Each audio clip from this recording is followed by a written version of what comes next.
Hi everyone, good morning.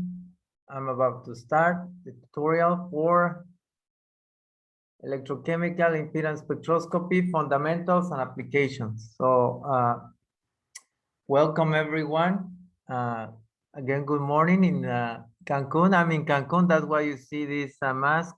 We are trying to follow all safety regulations, but that doesn't stop us to do science and to explain one of the most interesting topics in electrochemistry, corrosion, and related areas. So what I mentioned before, I'm gonna talk about this topic, and I'm gonna do it in English mostly. But if you have a question in Spanish, do not hesitate to ask. Sorry. And I'm gonna just switch languages for a short period of time, just to be sure that everybody is okay or aware. So if you don't mind, if you're familiar with Zoom, can you please raise your hand if you know only Spanish, if you want me to go over Spanish, and then I can see, or that's okay in English. Just raise your hand if you want me to do Spanish or some remarks, or raise your hand if you listen to me, if you can hear me. Can you raise your hand like that? Yes, we can hear you. I can hear you. Thank you. Just yes, thank you. Anyone, if you don't know, so if you go in your menu, it says emotions. Just go there and then click the thumbs up or your hands up. There you go. Thank you. We have three. We have more. Everyone okay? Can you hear me? ¿Me escuchan todos? Por favor, pueden llamar, poner en su menú para cualquier pregunta que tengan. Nada más alzan su mano y yo la pregunto en inglés o en español. ¿Ok? Gracias. Okay. So I'm coming, switch back to English, and then I will start the whole thing. So thanks for being here. We have 23 people signed. I hope that everybody shows, but if not, then we start. Thanks again for being early or on time, sorry. And we're gonna start this tutorial. Well, my name is Homero Castaneda. I'm a professor at Texas A&M, and I'm also the director of the National Corrosion and Material Reliability Lab. You can see here an image of the lab that I'm directing. So the third floor is a floor that you have all kinds of corrosion testing facilities. Very nice. We are located in College Station. Sorry to do this commercial, but that's important for me to mention where I am. And this tutorial is related to electrochemical impedance spectroscopy. This is a technique that has been for many decades very important for corrosion and electrochemistry, but I do believe that we have finally a text that we can follow. I remember when I was doing my PhD several years ago, I didn't have a good like a basis. We have books like Transient Techniques, like the ones that you see. Also Solartron Technical Notes, you can see also as part of the reference. But that was pretty much it. And some other books also, J.R. McDonald, I think. So they were not good literature for us in that time. But now I think we have a basis. One of the bases which I'm gonna grab as a reference point is the book by Marco Racine by Bernard Tribolet. I think this is a very good book, but of course that's my approach, and that's the basis for me. I think that I enjoy this book, and I think that it's a good base, good foundation for this technique. All right. So also I need to talk about our lab facilities at A&M. So just very quick. So we have that facility. You can see here in the lab. We have all kinds of testing, electrochemistry, corrosion. And the reason why I'm saying this is because I'm going to touch base a lot in this tutorial, a lot of examples. I'm going to explain a lot of examples related to electrochemical impedance spectroscopy. And thanks to the testing, and also projects that we have, government, industry, national labs, we're able to apply this technique very often. And of course, this is the lab that we have. We have a tremendous support by the university. So now switch back to the tutorial. Stop the commercial. So the schedule, I'm gonna tell in Spanish and English. First English. So I'm gonna talk about the motivation, why we use impedance, the objectives of this tutorial. And you can interrupt me anytime. This is a tutorial. This is not a one-way stuff, all right? Tutorial means that please, you are here, I hope, to answer some questions that you have or start to use this technique that is very, again, useful for several applications. I'm going to touch base, basic electrochemistry for the reason of why we use this technique, not because of basic electrochemistry. We will have breaks because 4 hours is too much for everyone. And then I'm going to go for how we measure impedance. The reason why we did this is to, you have to be aware of some things when you are doing your testing, and sometimes it doesn't work, or why you are seeing a noise, everybody calls it noise, then you have to know what you are measuring, right? Experimental considerations that are important for you to be aware. Once you have the experimental setup, that's the famous way to evaluate impedance, which is equivalent circuit analogs. Everybody use them, that's okay. Of course, limitations, of course, it's not perfect. So we're gonna talk about this. Also other models that we have, or also ways to analyze impedance. Now we're gonna have a break. Then we're gonna do fitting for the equivalent circuits, transfer functions, which is other way to analyze impedance, and important, how we know that impedance is correct.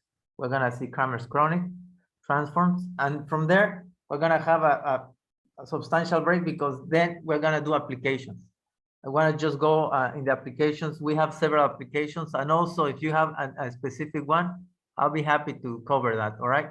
So that's pretty much the schedule. Let me just tell in Spanish, I'll be very quick in Spanish and then we continue.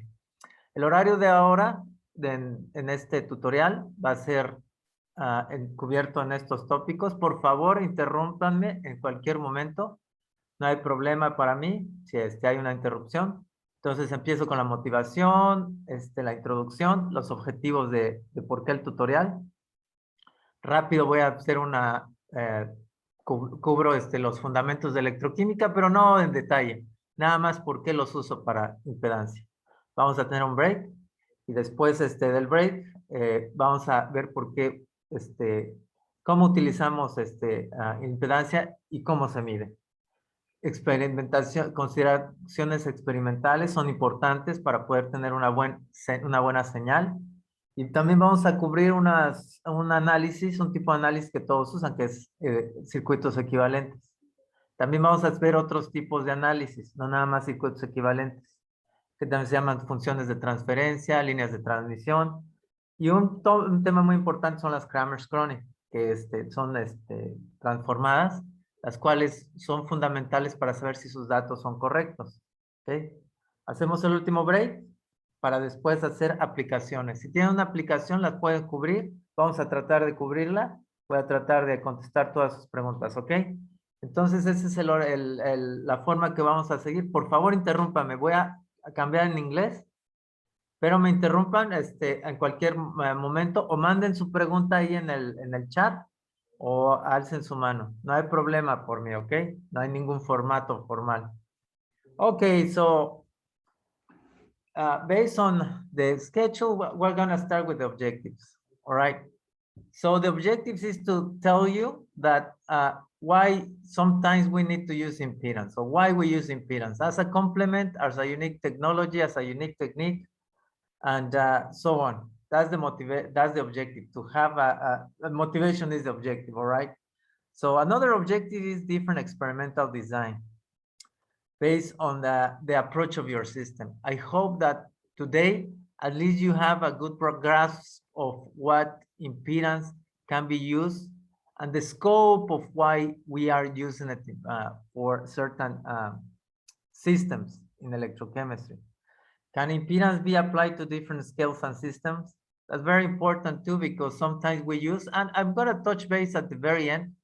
We're gonna talk like a kind of workshop, or kind of discussion, sorry, not workshop, sorry, discussion about a technique that is very useful now, especially for the new topics, that is localized techniques. It's very good, so I hope that we can cover this. And the interpretation of data. Oh, what it means. I have noise. I have instability. What it means. I have a good plot, but I don't know what to do with this. So I have many points. So that's the objectives, to try at least for you to see, if you don't have idea about the EIS, at least to see how can you start, where you can go in terms of literature, what you can do next, all right? Or at the end, I think that if we don't cover any topic or any objectives in here, just send me an email, all right? I think I can answer questions in terms of impedance. So motivation, why we use impedance? So they call it a tool, they call it a technique, they call it a method, they call it several ways. We use impedance, all right, to approach, characterize, monitor, understand, study solid state and electrochemical systems. That allows us to characterize different elements of the system, and we define the system, the interface, that is, for example, in electrochemistry, the solid state and the electrolyte, and what is joining them, which is the interface, all right? Why is very useful is because it can distinguish properties, all right? We have different frequencies, and I will explain in a very easy way. The next one, I think, is a picture of what I want to just convey, right? Why we use impedance is to characterize each one of the elements of the interface by a technique that is a transient technique, that is a non-destructive technique, and that technique is able to give us a lot of properties, characteristics, either with time or with a parameter. So that's the reason why we use impedance in electrochemical systems. The next one is a picture, and why we are showing this picture. You see the car on the top. You see the car very well defined. You see the car that is kind of blur, all right? It's not well defined.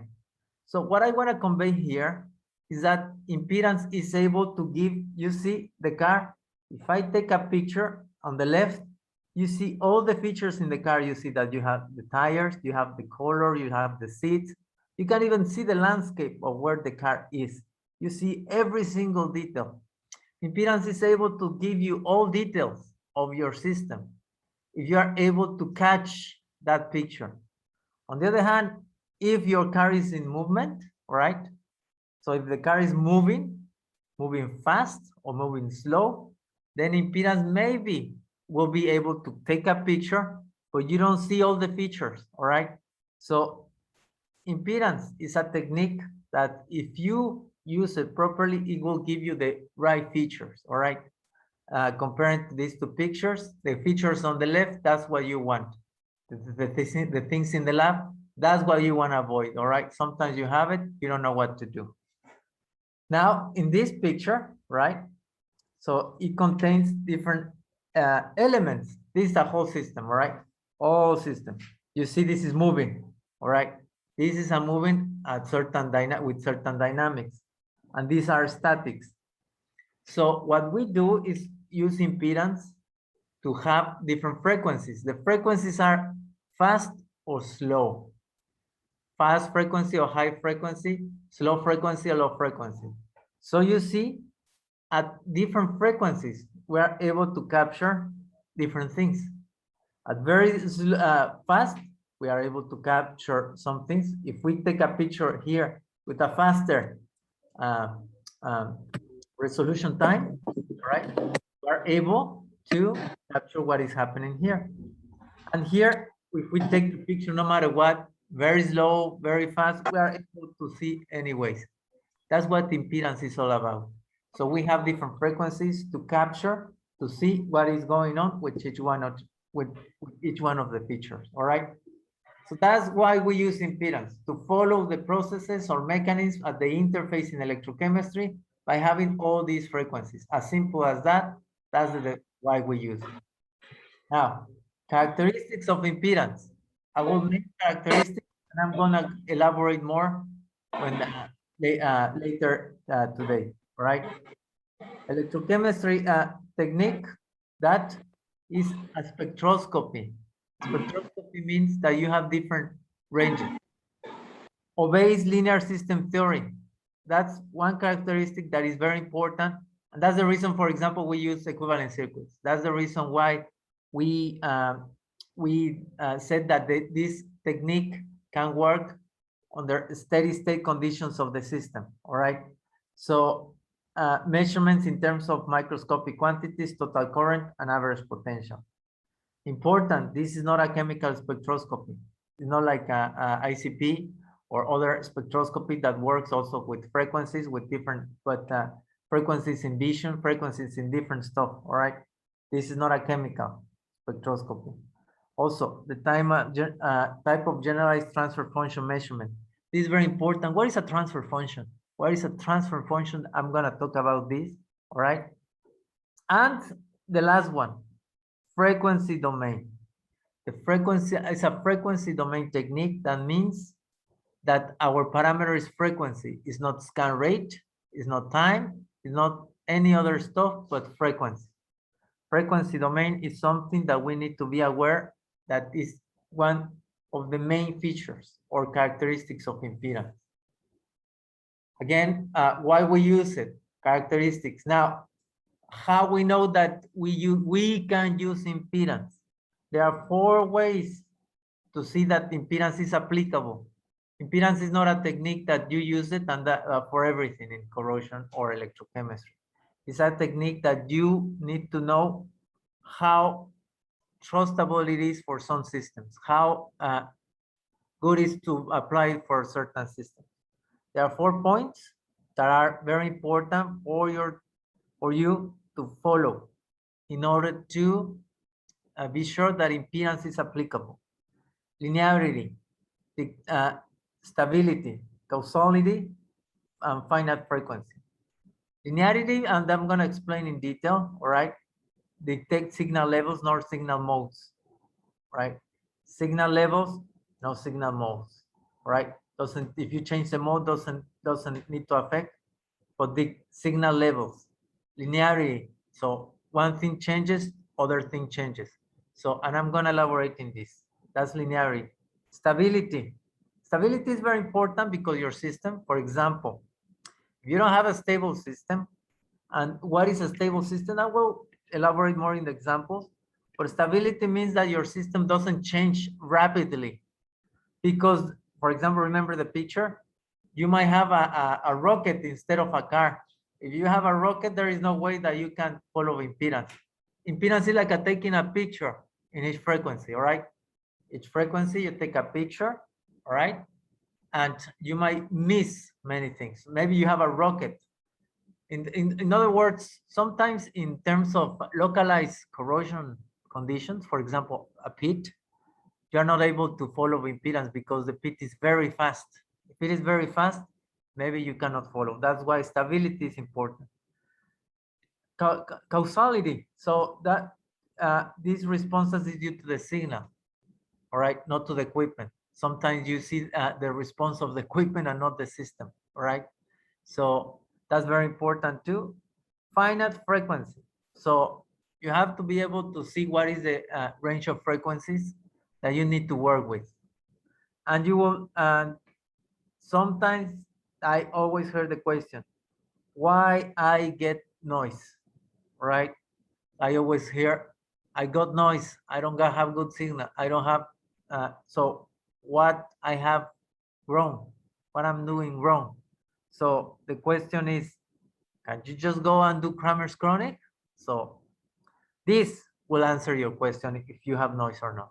So these 4 things, the 1, 2, 3, 4, all right? And I'm going to start to use the pen. 1, 2, 3, 4. These four um, things should be in place in order for you to cover impedance or to use impedance. All right. So next one. Next one is there are other techniques that you use. All right. DC methods versus impedance. DC methods, you see, versus impedance. So the DC methods are very well known, which the basics is polarization. Polarization means that you enter or you add potential or you add current. All right. So you have these polarization plots. For example, for the ones who are doing electrochemistry, this is a cyclic voltammetry. You see, you change potential, right, in the both directions, and then you get current. So this is a DC-based method. And for example, we use it to study and characterize the interface. What is this different versus impedance? So, for example, another DC application is in corrosion. You have your anodic or active zone, the passive zone, transpassive zone. So you see, you apply potential, all right, and then you get current. So this is DC method, and we use it a lot for different applications. Now, how can we compare DC with impedance? All right. Remember why we use impedance, why impedance is doing, why how we can use impedance. So this is a comparison. We have a system. This is a rebar. This is steel rebar. You see this system, and you have steel rebar, and you have concrete. As the concrete, this is the electrolyte. This is the electrolyte, and we are in a corrosive environment. All right. So where is the interface? We have different interfaces here, here. There are many interfaces here. So in order to study this, we use, for example, you can see on the right, here on the right, you see DC method. This is a DC method, polarization, DC. And you see the classical polarization, which you go and change the potential. You see the passive region, that's the passive region. The active region is here.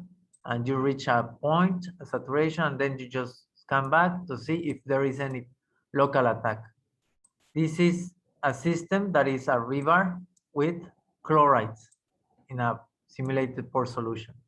So you see that when we put the NaCl, all right, when we add NaCl, you see in DC method that there is always activation. Maybe there is not even passivation. You see always you see a slope here, other slope, and this means that there is no passive layer, no passive layer anymore. All right. But that's it, DC. DC method allows you to understand what happens here at the interface. What happened with impedance? That's why let's compare EIS with DC. With impedance, we are not only able to see this difference, but also what we are doing is everything in we don't need to polarize this much, right? We use an AC signal to study the features of this system. This system, right? This system. And what we do is with impedance, we're able to distinguish each interface. What happens here, what happens here, all right? What happens here, and what happens here. Why? Because we have a broad set of frequencies, all right? And we are able to see the changes. For example, here we see the change in terms of NaCl or the chloride content. We're able also to see the changes in the chloride content in different representation. One, another representation two, another representation, which I'm going to talk about three. Also, what we can do with impedance is this parameter, time. If you put your system with time, we're able to see the changes that are happening with time, all right? In these DC methods, all right, we cannot follow the time. We can see the cycles, but when we change when we do this with time, we are destroying our sample. So I think that's one of the main features. Time, you see, with time we can see what is going on with our system. That's why impedance is able to follow the steady state conditions that your system has, right? That's one important feature that I want to point out. So next,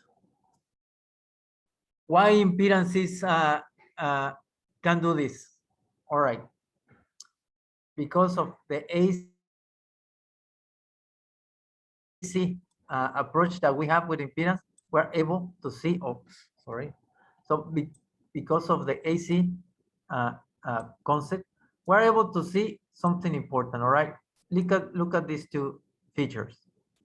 The first one is the input. If we have this box, or this one, I'm gonna start here on the top. This box that I'm drawing is the electrochemical system. This is an electrochemical system. Corrosion, batteries, capacitors, electrodeposition, whatever. This is your system. So what I'm gonna do is to put a signal, all right? I'm gonna impose a signal, which is this AC signal. I'm gonna put an AC signal, all right? Boom, I put it here. Then I will disturb, or I will make it this system be responsive, and then I will get another signal, right? So the difference between the signal, which we call it Y, and the input signal, which we call it X, the relationship between Y and X, what is it? Is nothing but impedance, all right?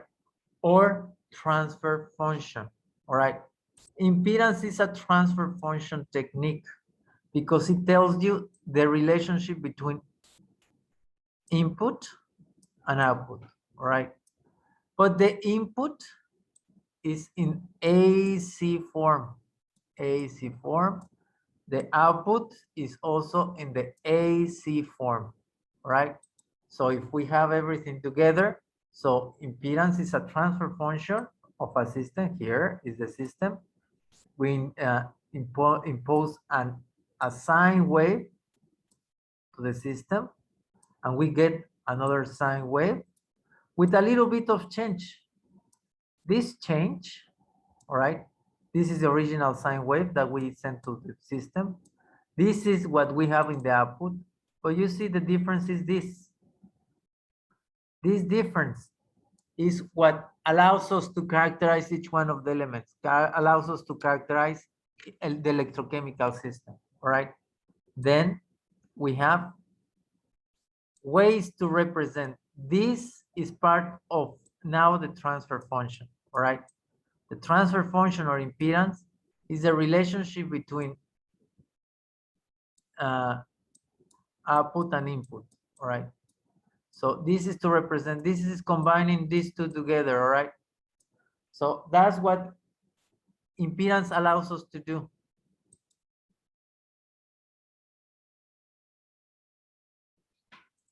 So next, now remember the 4 points, linearity, stability, causality, and then finite frequency. If we don't have these 4 points, we cannot apply impedance, all right? So I'm gonna talk about linearity, all right? So if you remember these plots, all right, these plots I'm gonna put, for the ones that are not corrosion, you know this plot, all right? This is a polarization plot. For the ones who knows electrochemistry, let's do a cyclic voltammetry, all right? There you go, that's a cyclic voltammetry. Always potential, all right? Potential and current, all right? So you see, this is a plot, potential, current. So if we follow the same here on the left, potential and current, all right? We see this signal that is changing, all right? You see this. So we use these C methods, we use all this, all right? You see, we use a lot of potential and we get current. With impedance, what we do, we are at certain potential, right? And then we send a signal, you see? This is the input of the electrochemical system that is at that potential. What would be the potential, for example, at open circuit potential, the potential you have, corrosion potential, the potential you have, you work with that, you send a signal, and then you receive a signal, all right? So you see, you are at this point. You don't need to put out or take it out to study the system. Instead, you just change the frequency. You do it faster, faster, or slower, right? So that's what impedance does. Very slow frequency domain, AC wave, or very fast, and then it has the same response, very fast or very slow. So you see, that's what impedance is about. And you have your transfer function, which is the input, right?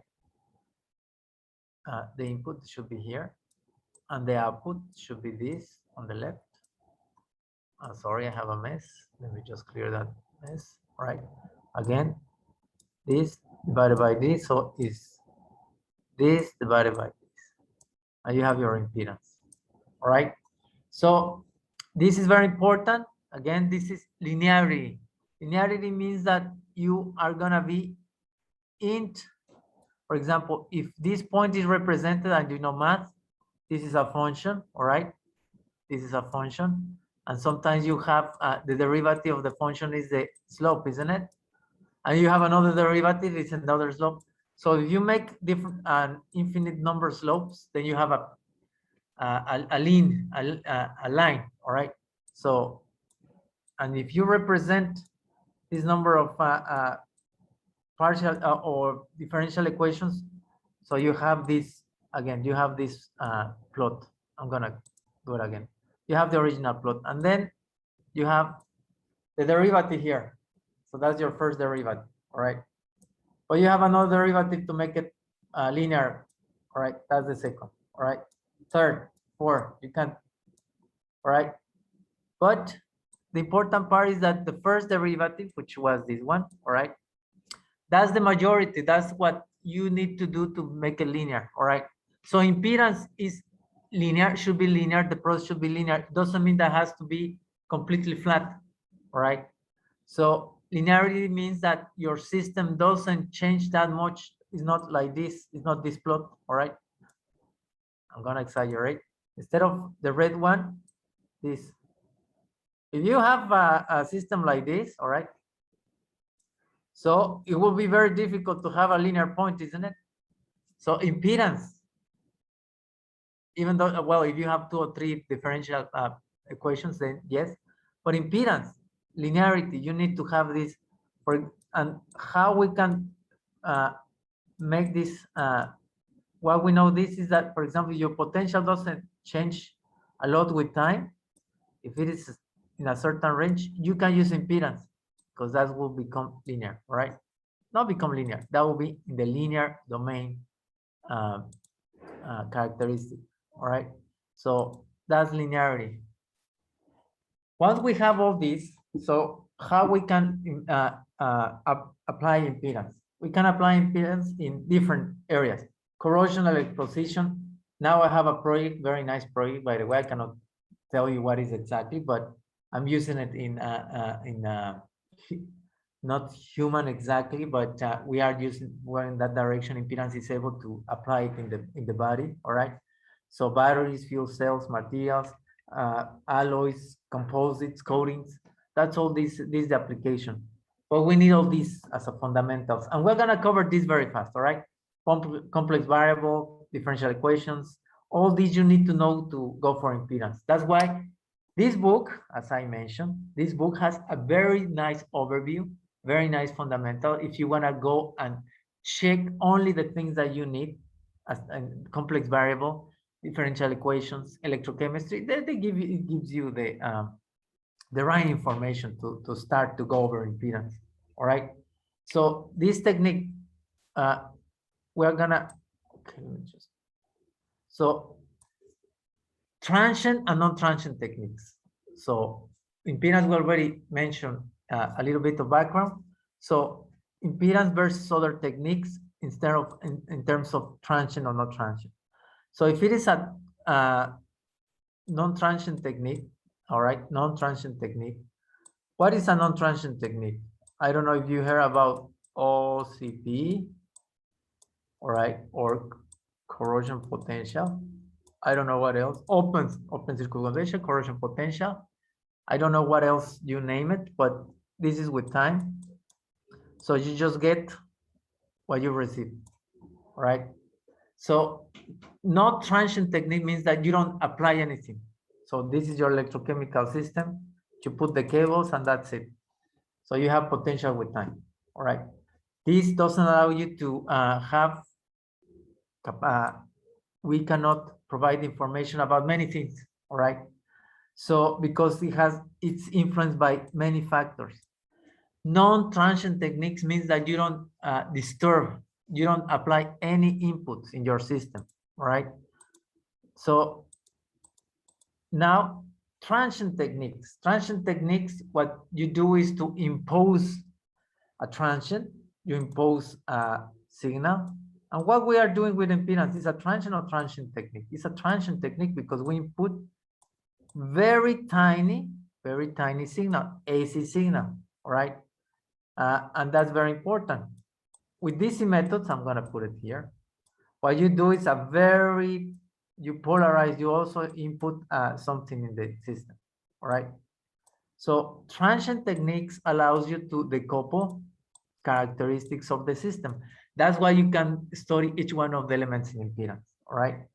That's why you can follow the mechanism. That's why you can get capacitances. For example, also the transient techniques, you can measure many things, but sometimes they are limited by accuracy.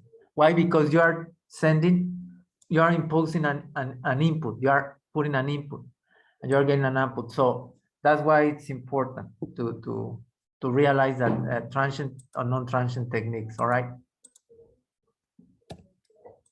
All right. If we continue, we're gonna take a break in a couple of more minutes or 3 more transparencies. All right, and I will stop for questions. The breaks are also for questions, guys. All right, if you have anything that you are missing. All right, then now impedance. Talking about transient and not transient. Do you see impedance? This is a time. This is a transient. In impedance, remember, if you already apply, you always hear about, oh, let's use 10 millivolts. You have to use 10 millivolts. Why? I have no clue, but use 10 millivolts, all right? Because that's what my advisor tells me. So use 10 millivolts. This is an imposition. This is the input, all right? 10 millivolts, and sometimes they call it peak to peak. It says in the software that is peak to peak means that 10 millivolts peak to peak maybe 10 millivolts peak and 10 millivolts peak. That's 20 total. Peak to peak, that's 20. Or 10 millivolts peak to peak, that might be 5 and 5, all right? What you're doing is nothing but imposing a signal, all right, to your system. So you put 10 millivolts and you get a current, all right? So you use a transient technique, a transfer function technique that allows you you are imposing a certain voltage, you are getting a certain current, and the relationship between these two is gonna be what? Impedance, all right?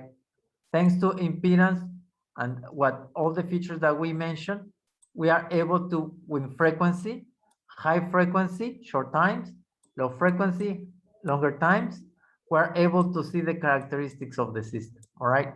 So that's why impedance is a transient technique. And gave us the opportunity to decouple phenomena. And that's what we're gonna do later. Mass transfer, kinetics, capacitance, give information. Same, and I can say a little bit more valuable for my applications because I don't want to create an issue here. The ones that they love DC methods, that's very good.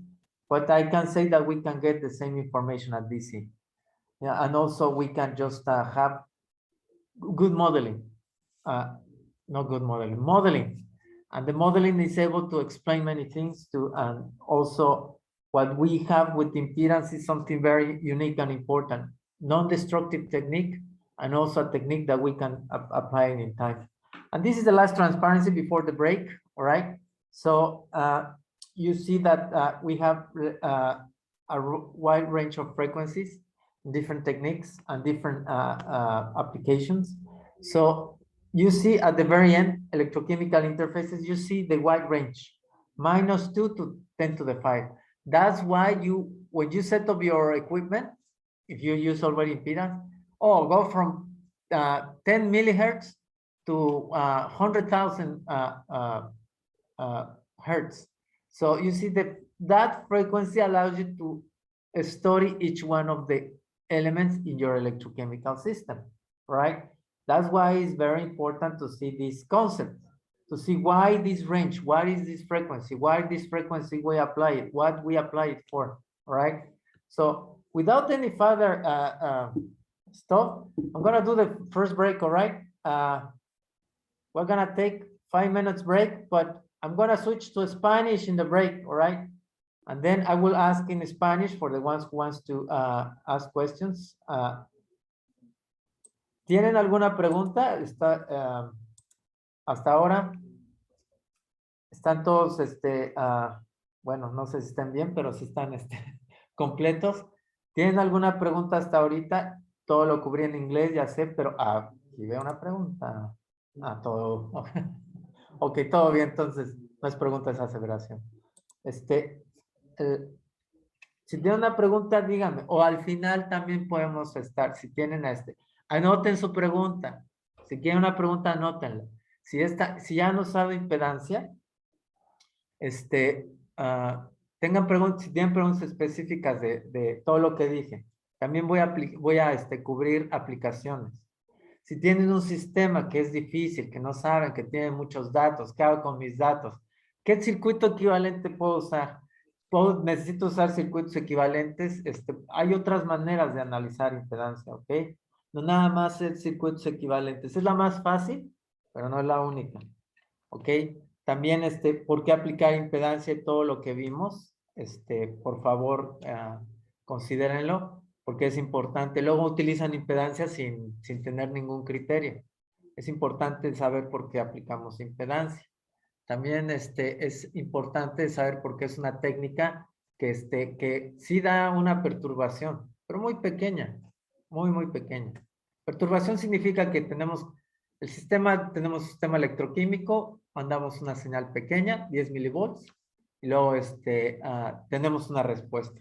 Esa diferencia de entrada y salida, eso es lo que hace todo el análisis posible, ¿sí? Las aplicaciones de impedancia voy a ver muchas. Había mencionado hace rato que ahorita tenemos un proyecto aplicado a la industria farmacéutica que de hecho metemos electrodos dentro en este caso animales primero, con permisos de la FDA, y aplicamos impedancia para seguir lo que está dentro del cuerpo. Además de corrosión, celdas de combustible, baterías, electrodeposición, ¿qué otras más? Ultracapacitores, etcétera. ¿Okay? Entonces, tenemos todo ese rango de aplicaciones. Entonces, si tienen alguna pregunta, discutimos al final, pero es importante, ¿sí? Que en este tutorial cumplan o vean que las expectativas que tuvieran, que las cumplan, o siquiera que tengan preguntas, ¿ok? Entonces, voy a dar 2 o 3 minutos más del break, y si tienen una pregunta, díganme, en cualquier idioma está bien, español, inglés, perdón, no en cualquier idioma, no sé, otros. Entonces, lo tratamos de contestar, ¿ok? Okay, for the ones for everyone, so we're gonna take 2 more minutes for the break. I just explained a few things in Spanish, same as we cover. If they are missing something, for the ones who are more familiar with the Spanish, so I just cover a few important things of all these things that I cover. All right, so 2 more minutes and then we start again.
Okay, guys, so coming back, I hope that you are still with me and still here.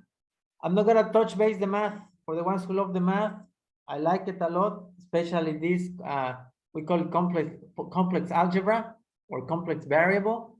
So I'm just gonna mention very quick why we need this very much if you wanna do modeling. If you wanna use equivalent circuits and the softwares, at least you need to know why you need this or why you are using for. Important because sometimes when you hear what equivalent circuit I'm gonna use, it's nothing but this, all right? Instead of equivalent circuits, these are the expressions for equivalent circuits, right? So let me just cover complex variable. Why? Because again, AC is what you input. AC is what you have as an output. AC is what you have as a transfer function. So you see, this is the result of the transfer function. Sometimes as a reviewer, as an editor of a journal, I know that you are very familiar and you want to target a journal. When you don't have an editor of both 3-4 journals, then I always ask the reviewers that they are aware of the fact that when I receive impedance diagrams, please be aware that this is a complex system. The Nyquist or the complex diagram is nothing but this, a complex diagram, right? It's a complex variable. So everything here, you can see, I'm gonna even put it here. If you have a unit of, let's say, 100 ohm here, you better have 100 ohm same scale as this one. This should be the same as this one, because this is a complex plot. If the Nyquist is not square, I think that I don't accept any paper, right? Even though it's a beautiful paper. All right, so the complex variable is this. Complex algebra, you have the real part, the imaginary part, and you have a vector. So this point is a vector, all right? You see this point, and that's why you see another point, and you see another point, and you see another point, and that's the Nyquist, all right? Different points, because there are a bunch of vectors, all right, which they do have magnitude and they have direction. So that's why you have direction, which is the angle, and the magnitude, which is the magnitude of the real and magnitude of the real and the imaginary part. And this is the total impedance. So you need complex algebra or complex variable, all right? That's very important to know. And we just forget about the math, all right? Forget about the math. And the reason why we use, I'm gonna repeat this, I already mentioned before, complex algebra is because we have AC source, you have, this is impedance input, this is impedance output, black input and red output. You see that you have, well, I'm gonna go back, you see this is a resistor. The typical signal of a resistor, if you, instead of an electrochemical system, you have a resistor, this is what you're gonna see, all right? If you have, instead of an electrochemical system, a capacitor, this is what you see. And you see input, again, this is the input in black, and the output is in red, all right? So you see, you have the relationship between the input and output is impedance, is your system, in this case is capacitance. That's why you have a beautiful 90 shift phase angle change, all right? So, and if you combine everything, representation of impedance, and you use complex algebra, you see impedance, which is the relationship between input and output, that's the transfer function, you see is represented by what? By this complex number, right? Real part, imaginary part. And also this is a representation. Remember, each one of the points will form the impedance diagram. Real component, imaginary component. The other representation also is the frequency, which is the independent parameter, and the total impedance. And the total impedance is nothing but the real and the imaginary together, right here. And you see that's, well, in terms of math, you see that in terms, again, if you have, this is the representation of the total impedance, because in the complex algebra, you know that the total magnitude of a vector is the square root, and then, sorry, the power, and then the square root of the addition of the real and the imaginary. So this is the magnitude, right? And this magnitude is, again, also plotted in a different representation. So this is another example. You might see this, and this is just to give you the perspective of impedances, again, transfer function, and you use complex algebra and represent this in a complex diagram, all right? So all these features is in our impedance. So you have 3 ways to represent impedance. You can have more representations. You have different variations of parameters, but the 3 classical ways to represent impedance is the Nyquist, or the complex diagram, the total impedance, or they call it bode, and phase angle, all right, which I don't represent here, but the phase angle is the third, right? And you see here that you always have these elements, or each one of the things represented by impedance, by your transfer function, and we can isolate, we can decouple each one of the, you see, potential and current. You see how that's my transfer function, but that transfer function can lead me to decouple what is in each one of the elements of in my electrochemical system, all right? Therefore, I have specific passive elements. Passive elements, what it means passive, they don't change with time, right? And you can represent electrochemical systems with resistors, capacitors, very rare inductors, right? But also are useful to represent electrochemical system. With this, 1, 2, 3, and we're gonna cover today a 4th, not entirely the same way and the classical way. We call it constant phase element, all right? That is, and also Warburg element. So there are elements that are not electric. However, they are useful to interpret the impedance. Thanks to these three, we're able to interpret or we are able to distinguish each one of the elements in the electrochemical system, all right? And thanks to these elements, the linear system theory and the complex algebra, we're able to just summarize the impedance or transfer function of a resistance, of a capacitor, and inductor, all right? Let me go back. So impedance, I'm gonna just add more, but as a summary, what we mentioned, you see this cube now, it's cube because electrochemical system has a volume.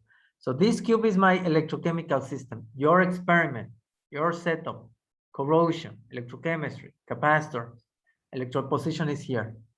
I'm sending an AC signal. EIS is AC source, so I'm sending a signal passing through my electrochemical system, and then I have a response. The relationship between output and input, remember, is the transfer function. Thanks to this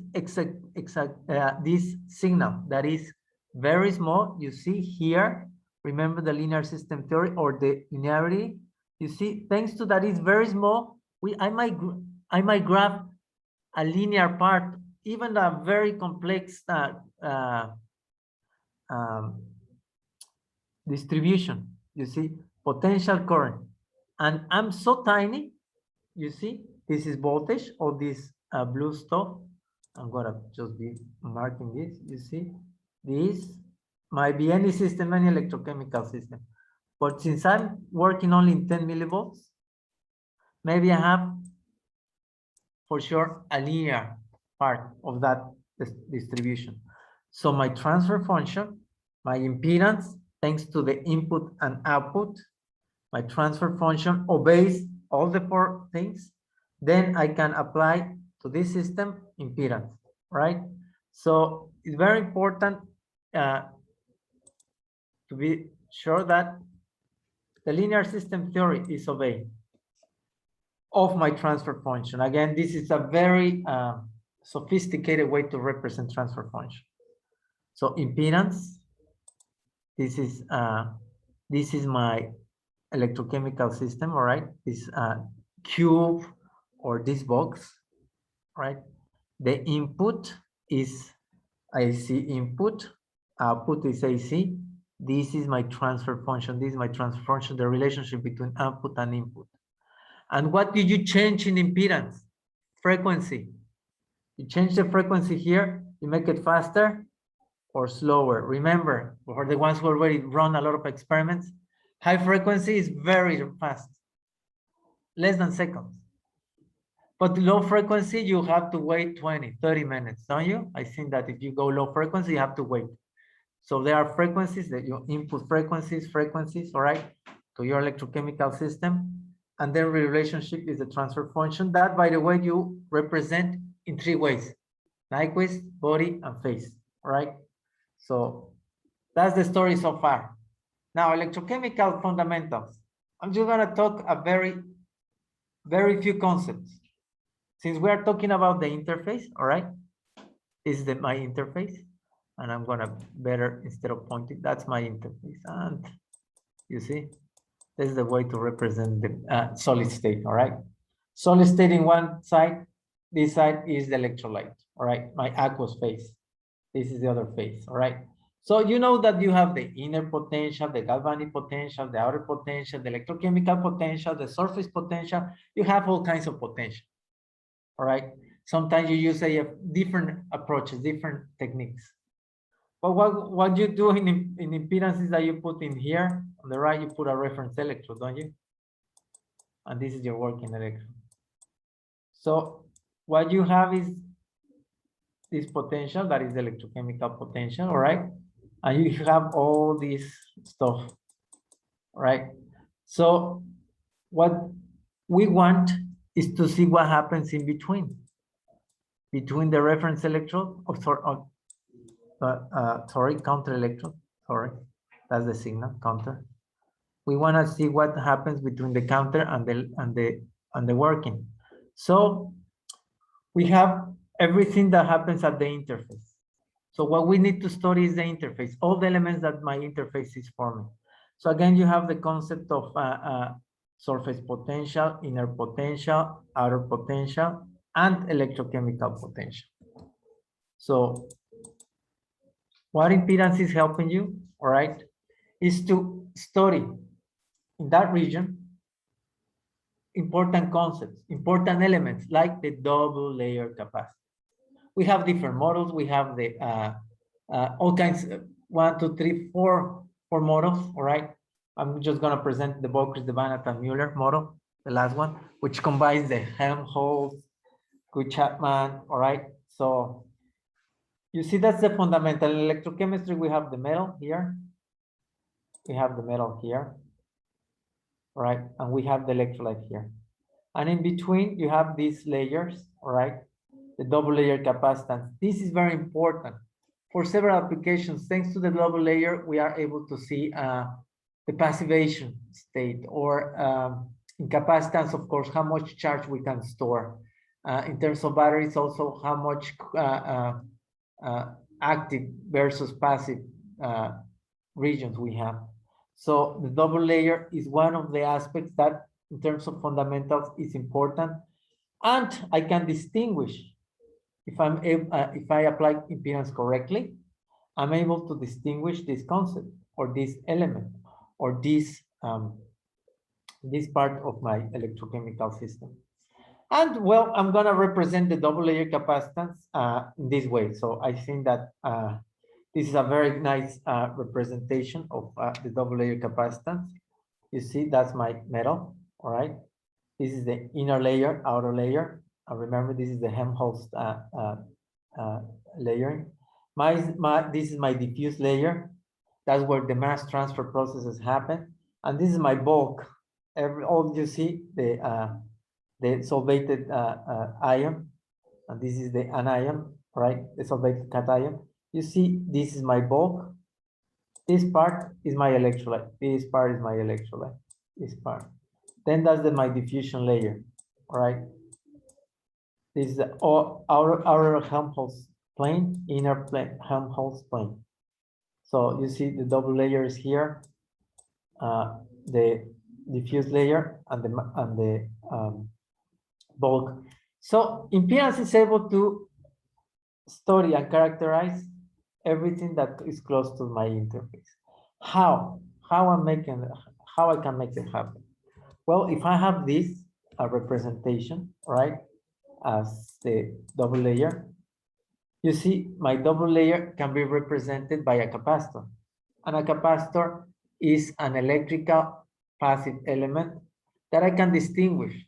If I'm able, for example, to see an input signal and an output signal of AC, and I want to search for this element, all right? If I wanna characterize what happens in my electrochemical system, I'm able to will already form, but I need to distinguish, I need to decouple that capacitor, right? It's already there, because thanks to the concept of a capacitor and thanks to the basics of the electrochemistry, I'm able to see that it's a capacitor. So I'm just decoupling. So by sending my signal, my input and output, I'm able not only to see a capacitor, but also to see different elements, all right? Different elements in the whole interface. And you see, thanks to the input and output, which is impedance, thanks to the input and output, AC input, AC output, I'm able to recognize, to decouple that is a capacitor, that there is a resistance, and there are many elements that are forming my electrochemical system. Thanks to that, now I can use the electrical theory. Well, I think you are more familiar with this rather than the ions, huh? Sometimes I ask, what do you prefer, to see this or to see this? I think most of you wants to see this, huh? because it's just representation wise, it gives a less headache. However, the other one, it gives you more perspective, all right? Gives you more detail. But this one gives you less headache. So you have an element that represents something specific in your system, and so on. All right. So thanks now to that was the interface. Now kinetics, very simple. I'm gonna make it simple, right? So in terms of kinetics, we have in corrosion at least the activation polarization, concentration polarization. Activation polarization is that you add current or you add charge, sorry, and then you have that activation at the interface. So either dissolution or reduction. In terms of concentration, thanks to the gradient of different concentration, we're able to have that activation. So as simple as that. And thanks to the mixed potential theory, we're able, you see on the right part. So this is the cathode, this is the anode, all right? This is the exchange current density, this is thermodynamic potential. Also for the, this is the cathode, this is the anode, all right? And then when they are together, you see what happens. When they are together, spontaneously, they are gonna form, we call it the famous open circuit potential or corrosion potential, all right? And this point where you can start to do your polarization. Well, impedance is simple. This is the mixed potential theory. So I'm not gonna explain in detail, but I'm just, for the ones who already know, I'm just reminding you the mixed potential theory. Again, this point is the cathode, this point is the anode. When they are together, and I'm gonna put, let's say, this is a beaker, and I have zinc on the beaker, all right? I think it's zinc. Yes, it's zinc, all right. And then I have acid, and I'm gonna put it here. This is what represents. So the anodic reaction is zinc, cathodic reaction is hydrogen, all right? When I put this together, if I put separate, this is separate, right? This is by itself, this is zinc by itself. When I'm putting this together, what happens is that this forms. This is the mixed potential theory. So we have OCP, all right? So this is your experiment. You set up this, your sample, your electrolyte, and then you start to do your magic with the electrochemistry. So if you use DC, remember, you're gonna polarize. You're gonna polarize. However, if you do AC, you're gonna distort 10 millivolts. Only 10 millivolts from this point. All right, 10 millivolts. That's why you don't polarize. So you can study kinetics without polarizing. All right, that's my point. All these mixed potential theory and the you see polarization plots are not applicable in impedance. What is applicable is that you work at OCP conditions, very close to OCP conditions. And thanks to that, then we can use the frequency instead of the potential to study kinetics, all right? Instead of polarizing, going very far, we study here, and thanks to frequency, we can decouple and see each one of the elements. We can study kinetics again. It's just a matter of perspective. So for me, until you see, you need to polarize. This is the typical either Wagner or Buttel-Bäumer. So you need to polarize the system, huh? You need to go a certain level of to potential, polarize the system. In impedance, you just go 10 millivolts. And you say, well, how come I can just study kinetics like Buttel-Bäumer, like Wagner-Trott, if I'm not polarizing? Well, you fix 10 millivolts, and what do? You do it fast, or you do it slow, right? That's why we're able to study kinetics with impedance. So I'm gonna go faster. Okay. So, well, thanks to the linear system theory, we're able, and I'm gonna just remind you about this plot. It was, I think, different like that previously. Remember that 10 millivolts might be in a certain location, you see? I'm grabbing this plot, and these are my 10 millivolts. Well, you can see some linear stuff, huh? Yes, so that's why I can apply impedance, and I can decouple my elements by changing the frequency, because at 10 millivolts, I'm in that region. Maybe I'm studying this region. Well, if I have a zoom, I might have another line. Well, how about this region? Yes, same. How about this region? Same. With impedance, you are able to just have that 10 millivolts perturbation at different OCPs or at OCP, and then you are able to, with different frequency, you are able to decouple. You don't need to polarize, all right? You don't need to do all this. This destroys everything. Well, not everything, sorry, you destroy only the sample, all right? So from there, we're gonna go, good, now we are in good pace. We're gonna go how we measure impedance. How we're gonna measure impedance? Well, oops. First, before how we measure impedance, because everybody just asked the question, but that's why I need to know that. Okay, I know how to measure impedance. Well, if I read the manual, it tells me how to read, so it's already, the equipment is gonna do everything by itself. Why I need to know? Well, sometimes it's important what is what technique you are using, because in your analysis and your there are some limitations if you use different measurement technique than others.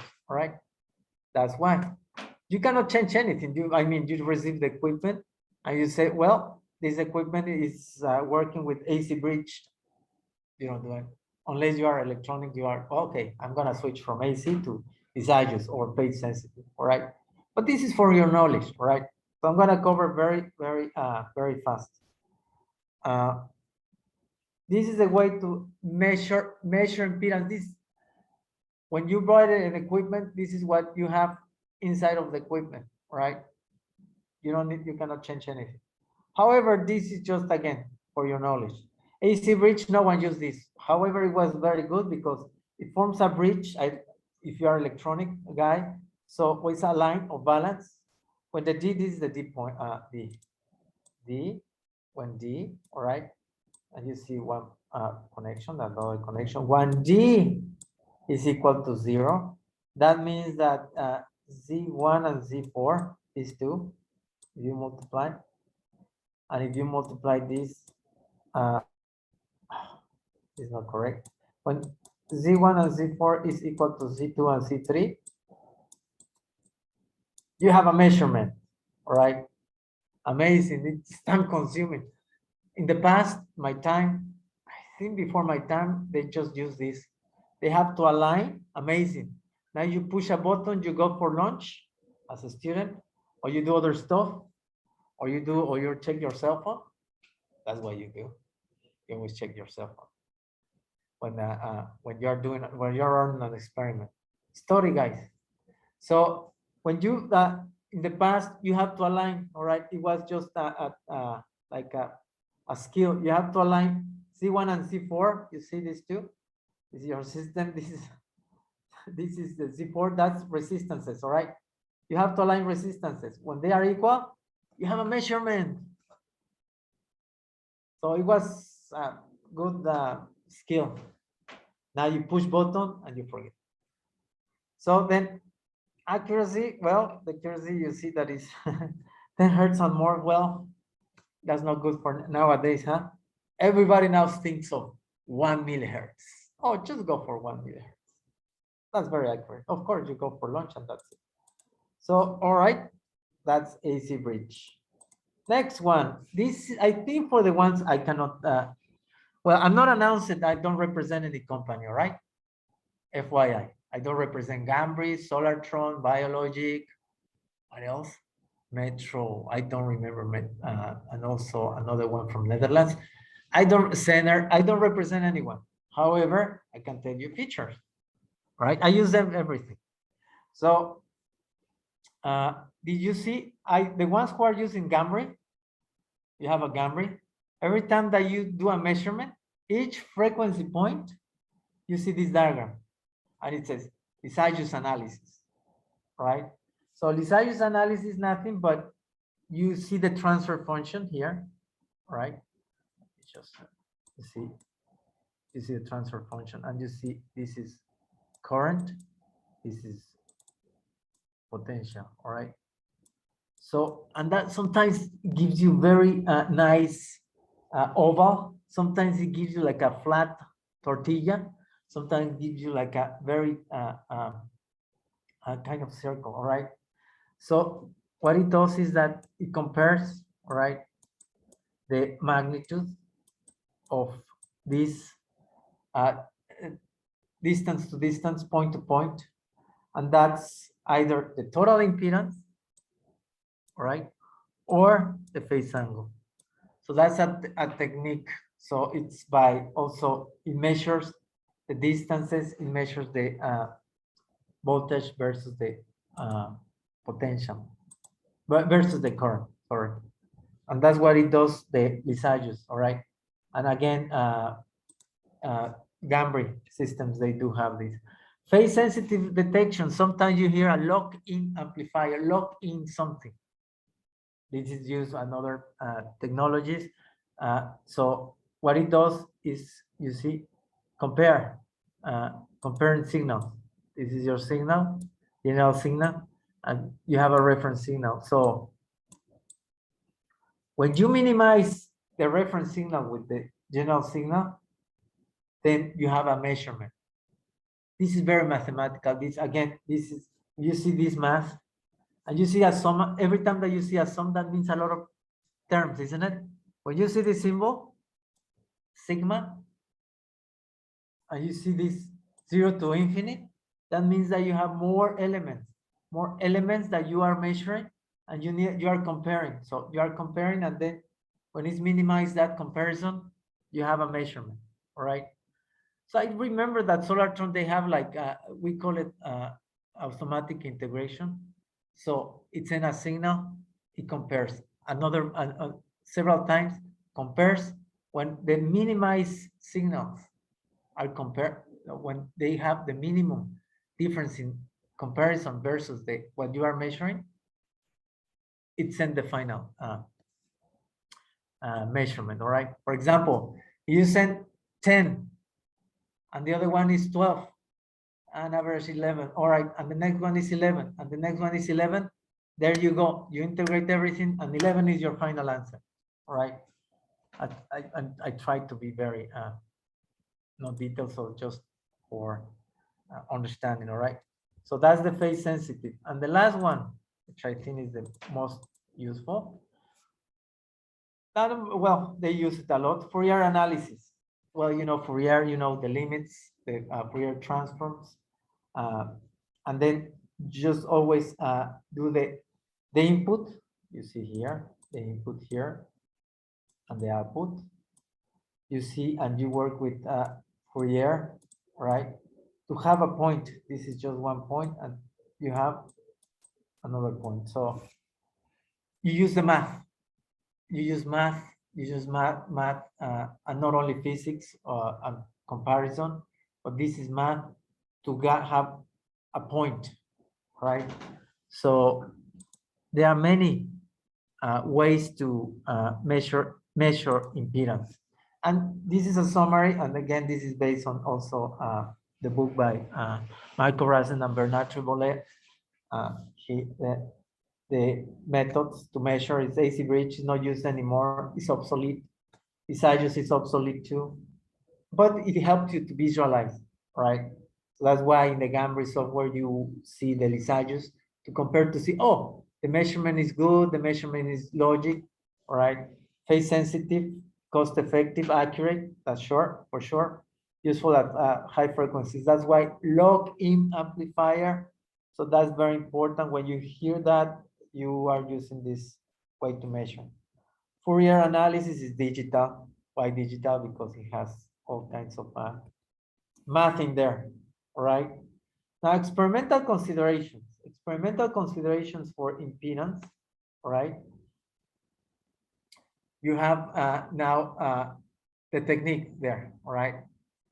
Are experimental considerations I need to be aware. Thanks to the principles, thanks to the basics, thanks to all the things that we mentioned before, we are able now to see that frequency range, it is important. Frequency range, you have to be aware what is the frequency range that you need to work with to avoid any, we call it artifacts, we call it interferences, and we call it different things, external or even from the equipment, right? Effect due to the frequency range by external source might be out of the stationary range. And the processes that you have might not have time constants. What it means, you might not decouple, you might not have the any analysis in your system, all right? Maybe that your system is so fast that you are not able to capture anything with impedance. As the picture, remember the picture at the beginning? Maybe you have a rocket instead of a car, and your system and your equipment is not able to capture a rocket, right? If you have a rocket, forget it, you just might see only the flames. You will not see any feature. The rocket has windows and also many parts and components. You will only see flames. So you are in the range, you are not in the range. Your system is not in the range to capture anything if you use impedance. Linearity, again, if you are if your system is too active, too fast, the kinetics is so fast, all right, that again, you're not able to capture anything. Be aware of that. Determine experimentally again, if you don't design your experiment correctly, even though you have the range, you have all parameters, what you are measuring is the counter electron instead of the working electron, right? I saw that several times. And the noise is what you hear, is not only what you see, all right? So noise is not, if you see a point that, for example, I need to give you an example, believe me, I just have several examples. For the ones who are familiar with impedance, you have a beautiful set of points. Ah, it comes, yes, beautiful, huh? Boom, boom. Professor, what I'm gonna do with these points? That's noise. Sometimes it's not noise, it's not linearity. Sometimes it's your equipment. Sometimes you just hit the equipment, or you create an external source, all right? Sometimes, if you have that here, you need a Faraday cage. If you have it here or here, check your cable. If you have it here and here, anywhere here, all right? The noise that you mentioned, there is a nonlinearity that you can overcome with an experimental design, all right? It depends on the range. It depends on the range, then I can tell you what camera you need to fix, all right? You need different cameras. It's not noise sometimes. Maybe undefine the noise. There are white noise, there are different kinds of noises, all right? Noise is an electrical or electronic concept that sometimes I don't use it in electrochemistry, all right? But it's one way to describe noise, right? FYI. So let's continue. This is a non-linearity, a noise, all right? There are some examples of non-linearity, you see? If I increase the amplitude of impedance, remember that we were saying 10 millivolts? 10 millivolts is the, we can discuss why at the end, all right? What 10 millivolts is the most used. It's not a standard, there is no standard, all right? It's the most useful, the most used amplitude or impedance. But if you change the amplitude, all right, you see, something happened, and this is not noise, all right? FYI, it's not noise. It's you see, it's not linearity, all right? Then let me just erase this. Okay, and go next. All right.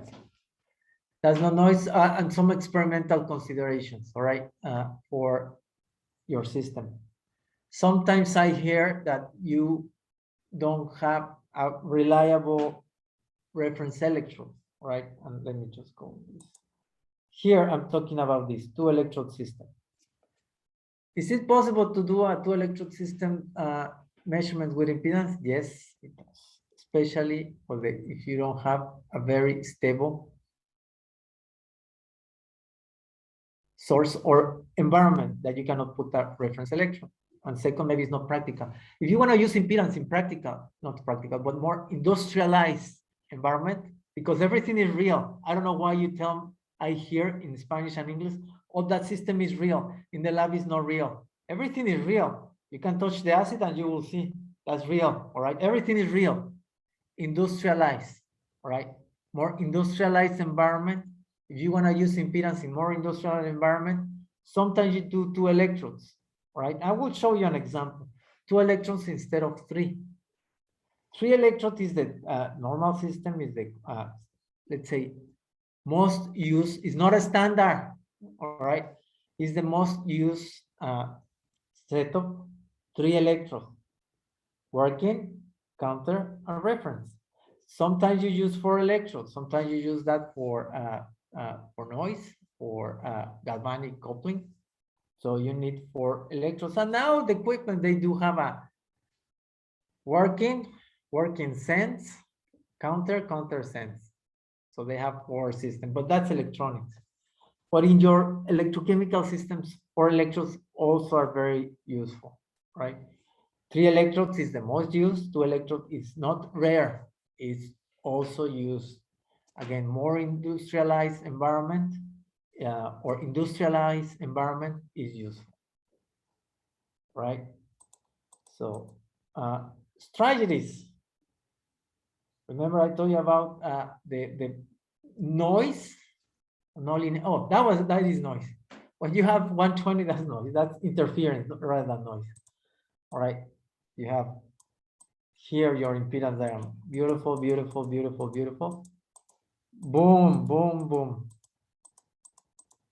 Or even better, when you have your phase angle, very, very, very, boom, boom, boom, boom, boom, boom, boom. And this, by the way, is in between 50 and 200 hertz. What is this? The external source. You have a pump, you have the refrigerator, you have any source that is sending electromagnetic stuff in your electrochemical system. Use a Faraday cage, please. All right. A Faraday cage can be made by, in terms of cost, $5. I know that there are Faraday cages that cost almost $1,000, but there are some that are $5. All right, they are very easy to do. Another, this is not even a trick or anything. Short lists. Please be sure that you don't have a short in the list or somewhere. Find for shortages. How can you find them? With a multimeter? All right. So good wires, that's obvious. Rust wires. If you have rust in a wire in the tip of your alligator or the wire, of course that you're gonna create impedance in your system, in your equipment, not in your system. Shielded wires, of course, please use shielded wires, all right? Or wires that are protected for safety and also for the safety of the experiment, right? So please be sure, right, to do that. And let me see, yeah, I'm gonna give another 5-minute break, all right? Because that's already 50 minutes. I'm gonna give 5 minutes 5 to 6 minutes. I'm going to switch to Spanish during the break. This is a break, so I'm going to go for Spanish. If you have a question in terms of Spanish or a comment, I will just try to summarize what I discussed in short, all right? So again, 5 to 7 minutes. Oops, something happened here, all right? And then we come back to the tutorial. Okay, switch Spanish. ¿Tienen preguntas? ¿Alguna pregunta en español?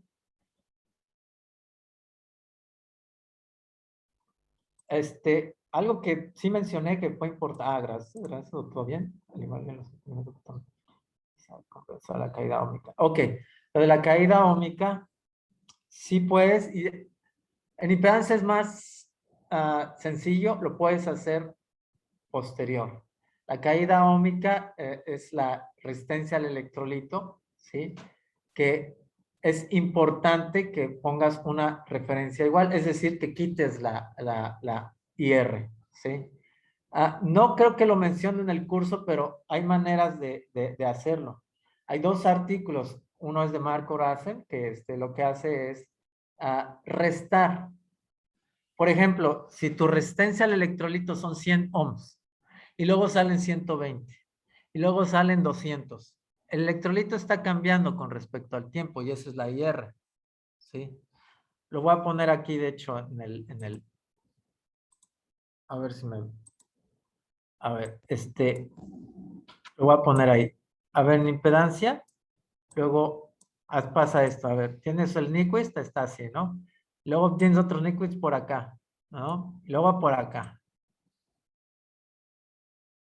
Y luego acá. Como puedes observar aquí, ¿sí? Este es la IR, ¿sí? La IR significa esta parte es la resistencia del electrolito, RS luego. O esta parte es la resistencia del electrolito, o esta parte es la resistencia del electrolito. Lo que se hace es restar esto, quitarlo. Si esto mide 100, la primera 100, restale 100 a todos los puntos. Y ese es le quitas la IR. Si aquí son 50, le quitas 50 a y a todos los puntos. ¿Sí? Esa es la IR que tienes que quitar para impedancia. Pero si es necesario porque, bueno, luego los revisores te preguntan eso y la IR te cambió, entonces ya todas van a salir por lo menos en el mismo punto, ¿no? Y así lo que estás estudiando no es la cambio de la resistencia al electrolito. Esa no debe de cambiar teóricamente, pero sí cambia. Esa es la compensación que tienes que hacer. Y lo que importante en impedancia es las frecuencias medias y bajas. Las altas no se estudian casi, a menos que sean los supercapacitores. Pero si no, esa es la manera de hacerlo. ¿Ok? Bueno, la pregunta es si es necesario, sí es necesario. Double layer is always related to a capacitor. What else can relate to a capacitor? Ok. Español, ok. ¿Puedo o lo quieres en español, Héctor? Bueno, lo voy a hacer en español, ¿no? El double layer is always related to a capacitor. Ajá. Español está bien. Gracias. Sí. Okay. What else we can relate to a capacitor? Tu pregunta es más que nada de si hay más que un capacitor. Sí, bueno, el doble layer se parece mucho a un capacitor, ¿no? Sí. Pero usan algo más para el capacitor. O sea, por ejemplo, a mí me interesan mucho las fronteras de grano, que también se parecen mucho al doble layer. Ok. Sí, Sí, entonces, en su experiencia, cuando usted ve que usan capacitores, ¿en qué ejemplos se han usado los capacitores? Ya te entendí tu pregunta. Ok. Los Gracias. capacitores se utilizan para capas pasivas, para también las baterías, si hay sitios activos o pasivos. Y de hecho el capacitor también se utiliza se llama electrodo bloqueado. Por ejemplo, si Si tienes electrodo, la superficie de electrodo, y hay sitios activos, es decir, que hay cambio de carga, y sitios pasivos, es decir, no hay cambio de carga, ¿ok? Pero si te interesa la double layer, voy a usar, al final, te voy a poner a ti y a varios, se llama Local Impedance, ¿ok? Y eso se hace, la frontera de grano, lo puedes usar con capacitores o también con elementos de fase constante. O hay una nueva manera de analizar, ¿sí? Que se llama distribución de impedancias. La distribución de impedancia depende de la región donde estás. Si hay frontera de grano, hay diferente impedancia que en el bulk del grano. Y no es necesario usar capacitancias, ¿sí? Lo voy a explicar al final. Recuérdame, por favor, Héctor, específicamente en tu ejemplo. Pero sí se puede relacionar no nada más a un capacitor, la frontera de grano. Se llaman elementos de fase constante y también se llama distribución de impedancias. ¿Ok? Ok. Gracias. Sí, sí, sí. Anyone, even in English-wise, please. I have a couple of good questions. I will summarize in English. All right. We're in a break, but anyway. The first one was if I need to compensate IR in impedance, same as in the cyclic voltammetry or DC methods. And I answer yes. Well, many authors, depends on the system, they don't compensate. First is how to compensate. The way to compensate is by graphics. There is a paper, very good paper, by the way, by Marco Razin, of course, the author of the book. He did it very nicely. He explained it very nicely, and you do it with a plot. It's not compensation, it's the adjusting of the resistance of the electrolyte. Because if you see on the screen, I just explained on the left, sometimes you have the resistance of the electrolyte different at different times, or even different, the same system, you have different RS. So what you need to do is to switch from left to right. So you need to put all these in the same origin, right? The same RS. The RS is nothing but the ohmic drop, all right? So again, there's a good paper in terms of graphical method. Marco Razin from Electrochemical Society, should be between 2.6 and 2.10, all right? Again, Marco Razin, correction of impedance plots. I don't remember the title, but it's by Marco Razin. It's very simple. He did it in a very nicely way, all right? And the second question is that if we use double, if you can see that double layer is always related to a capacitor. Well, the first, that question is not always is related to a capacitor. Ideally, yes, but sometimes they're related to another element. We call it constant phase element, right? So, but we are doing now a development that is not only constant phase element that you can use also for double layer, but also a distribution of impedances based on the distribution parameters and also probabilistic, all right? Because it's not a deterministic now stuff, which I'm going to explain at the very end, all right? So instead of a capacitor, constant phase element, that will be the answer, and distribution of impedances. That will be the answer, all right? So anyone else?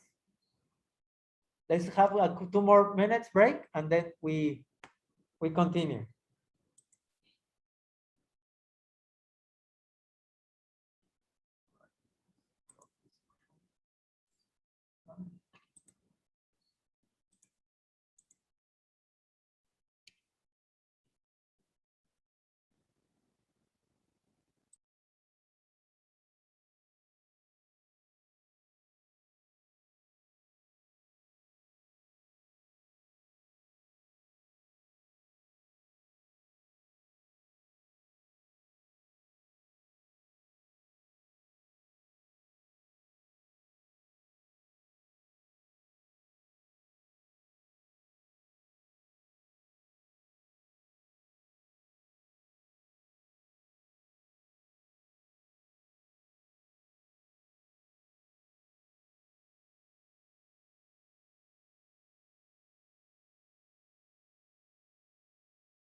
Okay, guys, we're gonna continue.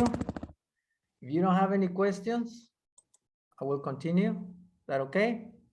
Again, we are halfway the course, so we are doing the course here in Cancun. So sorry for the ones who couldn't assist. Cancun is beautiful, by the way. So and I love the food here. FYI, I know you don't care too much about this, but I always care. So anyway, let's continue. Thanks again to join, and for the ones who recently joined, we've been talking, and I gave the schedule. I think that this tutorial is being recorded. That's what I see here. So I don't know if you have access, but previously we mentioned about many aspects, and now we are halfway of the tutorial. So I hope that this tutorial is useful for you, and I hope that you have more. We have so few very good questions, so I hope that you continue to ask or comment. You don't have to have a question, all right? You can have a comment. Oh, I have this experience and I overcome this experience. That's useful for everyone, including for myself. Even though I teach EIS or I give training courses, I use EIS in industrialized environment, lab environment. We always learn, all right? And that's why your feedback is very important. Continuing not only the impedance basics, but right now what I'm gonna describe is like an exercise in terms of what impedance is doing. And this is very beautiful way to present by, Gambri has a tutorial too. This is a company, again, I'm not representing any company, but Solartron, Gambri, Biologic, and Center, they do have a very nice tutorials now. In the past, we didn't have this opportunity, guys. So I can tell you 20 years ago, or more than 20 years ago, we didn't have all this information. Now you have a book or books, technical notes that allows you to follow many things in impedance.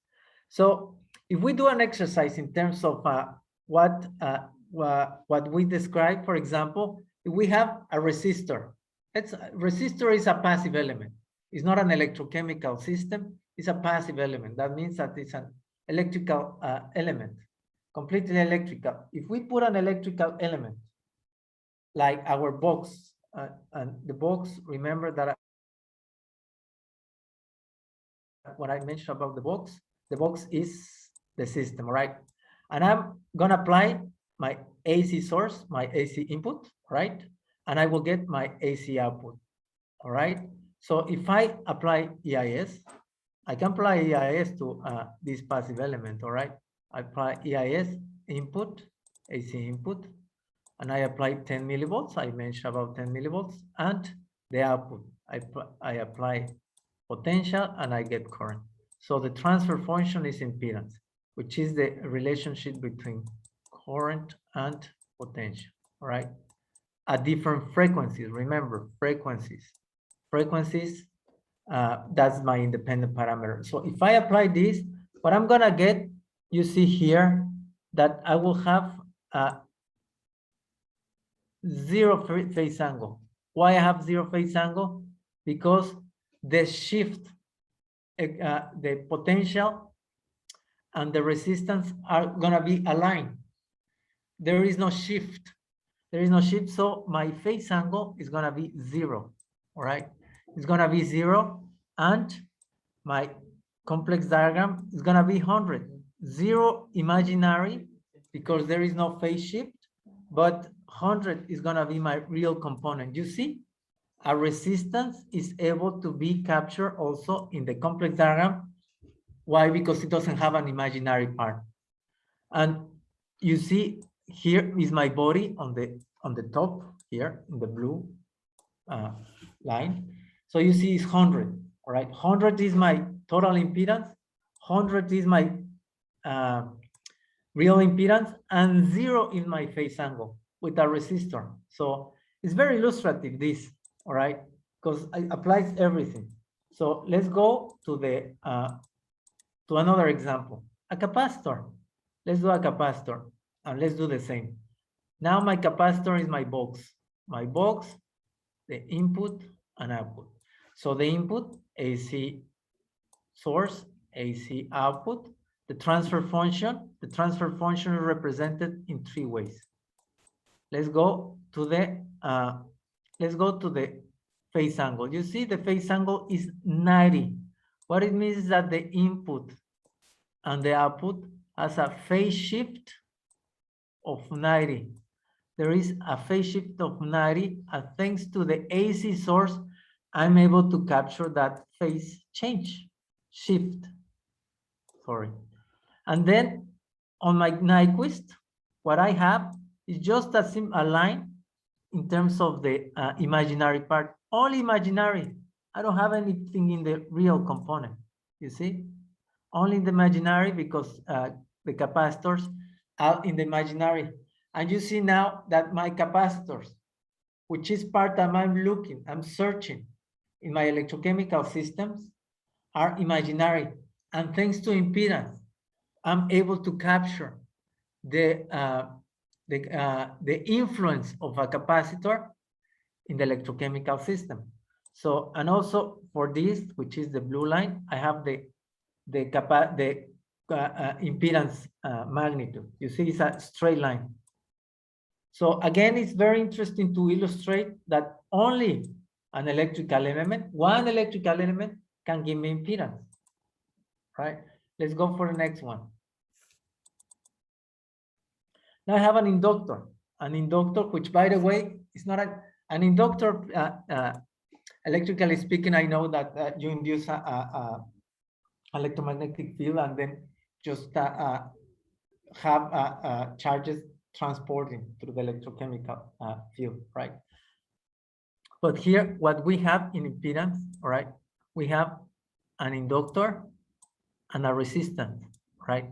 So, oh, sorry, it was the inductor before. Oops, now inductor, sorry. So the inductor by itself, what my interpretation of inductance, what is the interpretation? A capacitance, all right? I'm gonna put it here. A capacitance is when you have an accumulation of charges, all right? These are negative and these are positive. And you form a dielectric. This is your dielectric, all right? Your dielectric, and these are the plates, all right? But an inductance is opposition of the capacitance. Capacitance you send ions to store and to form that dielectric. In inductance, what you do is a desorption. That's why inductance is a decoupling, a desorption of ions. You put a capacitor contrary in different direction, right? So inductance, you see also that it has this response in terms of the complex is negative without touching the real component. And also in terms of phase angle, you have a negative phase angle, and this is the total impedance. That's for the inductance. Let's go to the next example. Now I have a resistance plus a capacitor, right? So resistance plus a capacitor. Again, this is electrical analogs, all right? So now what I have is an, even we call it RC, huh? RC, resistance and capacitance. You see? Now due to because we have resistance, I have in the transfer function representation, the complex, I have a point in the real component, and everything else is because of the capacitor. This is the capacitor influence. This is the resistance influence. So now in terms of the phase angle you see, thanks to the resistance, I will have 0, but also I will have the capacitor's influence, all right, which is 90. And in terms of the body, you see, this is the capacitor and this is the resistance. Now you see, thanks to these two elements, I have an interpretation of my my plots due to my transfer function or impedance. You see, thanks to this R and thanks to this capacitor, you can see now. But this is electrical elements. What we have in electrochemistry are not electrical elements, are a metal and an electrolyte. So instead of a resistance, I have a metal, all right, and an electrolyte. Instead of a capacitor, I have the double layer, which, by the way, it has a dielectric here, which is the water layer. This is my plate, and this is my other plate. So you see, it's not an ideal capacitor. That's why is representation. It's an analog. It's not a deterministic. It's not for sure. It's not totally equivalent, right? It's certain equivalence. Otherwise, my electrochemical system should be 90. All right? If it is a capacitor, it's 90. If it is a resistance, it's exactly what the value of the resistance. But what we do is we use equivalent circuits to characterize as an analog of what is happening in the electrochemical system. Be careful with that. Electrical elements are useful to picture, to see, but they are not very useful to completely say, oh, here I have a capacitor, here I have this, here I have that, all right? Just for your information. Now, this is another representation of in parallel. I have a resistor and I have a capacitor. Now that's why I see, oh, that's the beautiful thing that I always have. This is the this is one. This thanks to the resistance, I will have limits. All right, in terms of a point in the real. This is due to the capacitance. This is the resistance. All right. So the resistance and the capacitor gives me this information. Gives me this information in terms of phase shift, right? Phase angle. Give me this information in terms of body, thanks in terms of complex. And I can just be quantitative thanks to this, the resistance 100, right? And the capacitance 100 farads. All right. So this is important to follow, right? Now, what you saw is the easy way to describe impedance and also represent and also interpret by using equivalent circuits. Now we go into the domain of transfer functions, all right?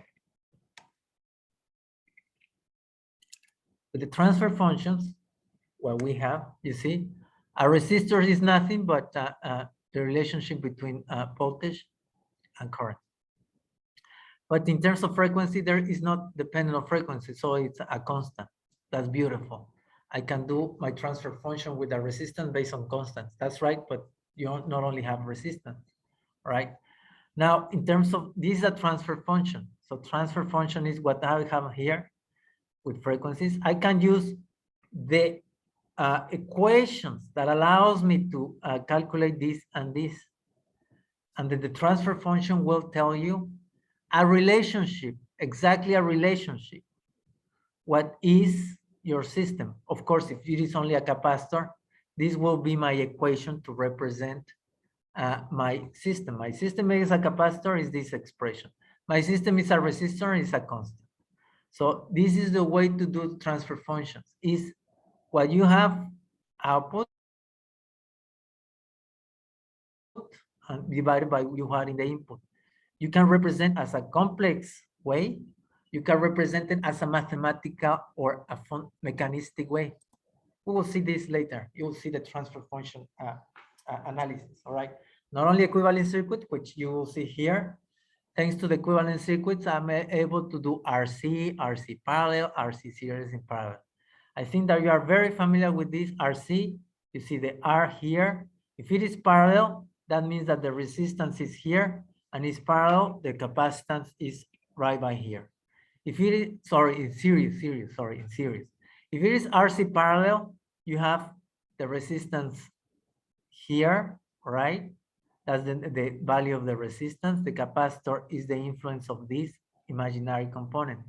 But if I have a resistance of the electrolyte, a resistance and here parallel to a capacitor, then I have this representation. Again, this is my equivalent circuits. This is my transfer function thanks to this equivalent circuits. So you can use transfer functions, all right? These are transfer functions. This, I'm going to put it here in the spotlight. Here's my transfer function of this equivalent circuit. But I need to work with complex algebra, right? Or complex variables, sorry. RC parallel system is this is my transfer function. RC series, this is my transfer function. You can use this, and believe me, you will have good analysis with this instead of the fitting. Fitting is one way, doing transfer functions is different way. But this is a transfer function of this electrical element, right? And now electrical analogs are not only use, right, electrical elements, but also they use different elements like this. Oh my God, what is this W? Now I'm getting into a hybrid system. Hybrid means that I have electrical resistance and capacitor, but this W, there is no meaning for W in terms of electricity, but there is a meaning in terms of mechanistic analysis of electrochemistry. So now you see I'm adding elements in terms of electrochemistry, no more electrical, all right? So this is a Warburg element, which we call it the element for mass transfer processes. So now equivalent circuit models or analogs consist of electrical components that simulate what I need to study, the interface. For example, these are what we already described, the resistance of the electrolyte, the resistance of the interface, all right? Sometimes they call it RCT and sometimes they call it RP. That's a debate. We can spend only a tutorial for this. And the capacitance. Sometimes it's capacitance, sometimes it's constant phase element.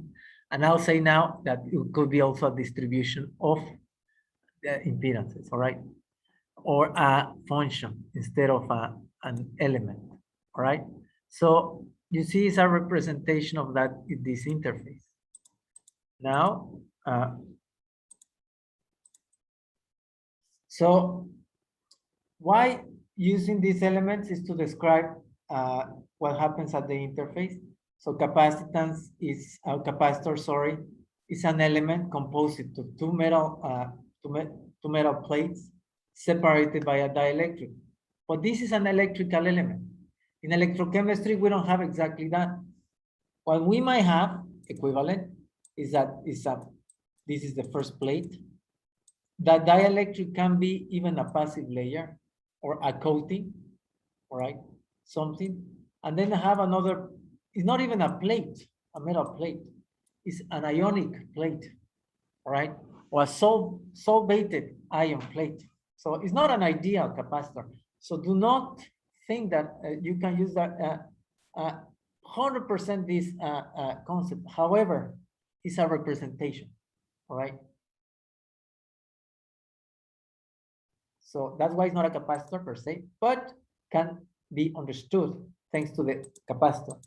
So the equivalent circuits, what we are used for is to, for example, represent your interface, right?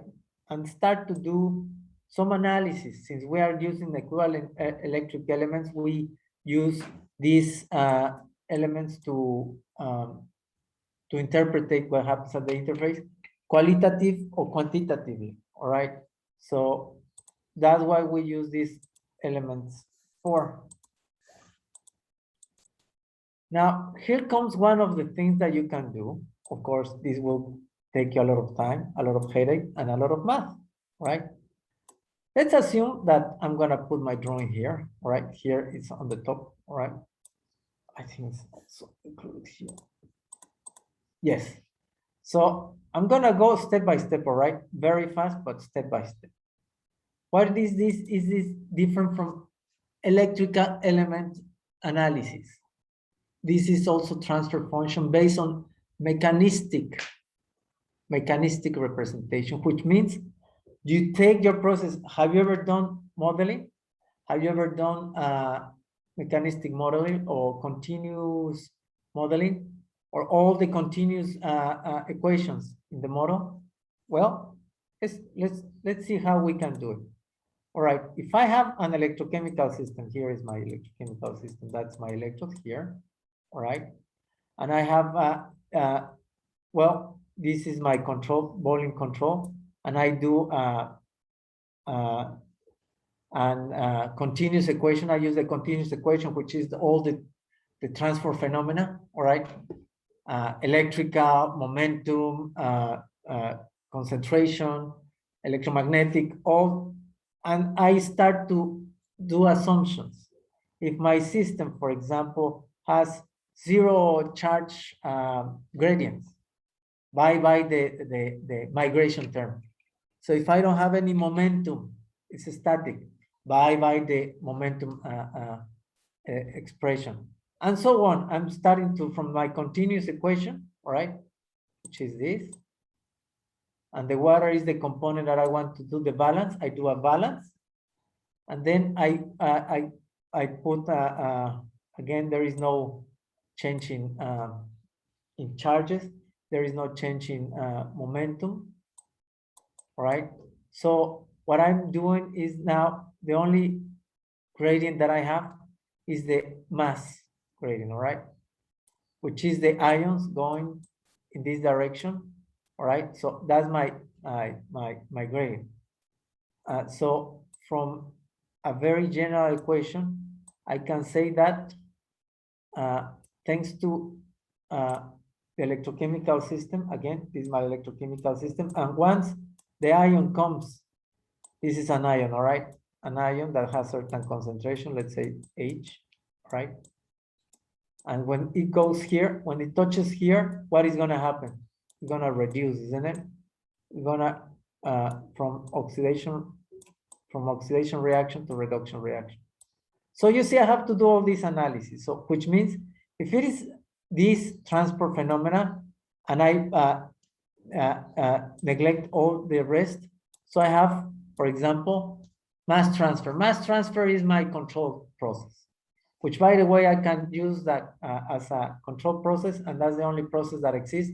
Thanks experimentally and all the assumptions, I can reject or neglect all of them.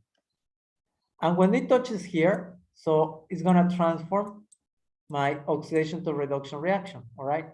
So I have the electrochemical reaction and I have my mass transfer process. In the mass transfer process, I have this as my oxidation rate ion, right? All right, my ion.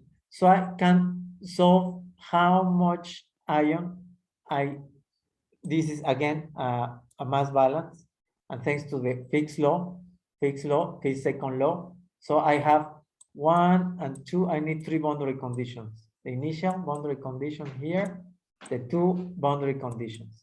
So this is my boundary conditions, right?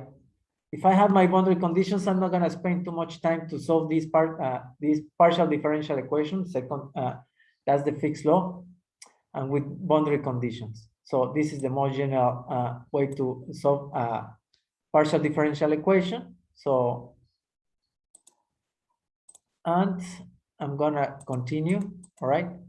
So thanks to the partial differential equation, I will have my solution in terms of current, all right? And let me go back, you see, my differential equation, thanks to my differential equation, partial differential equation and my solution, I have one of the boundaries, the boundary, we call it the electrochemical boundary. Thanks to this, once I have my solution, I can put the solution in terms of current. That's what I'm doing. In terms of current, and the partial differential equation is in terms of time domain. All right, current and time domain, this is my solution. If I solve that equation with that boundary conditions, I will have this solution, right?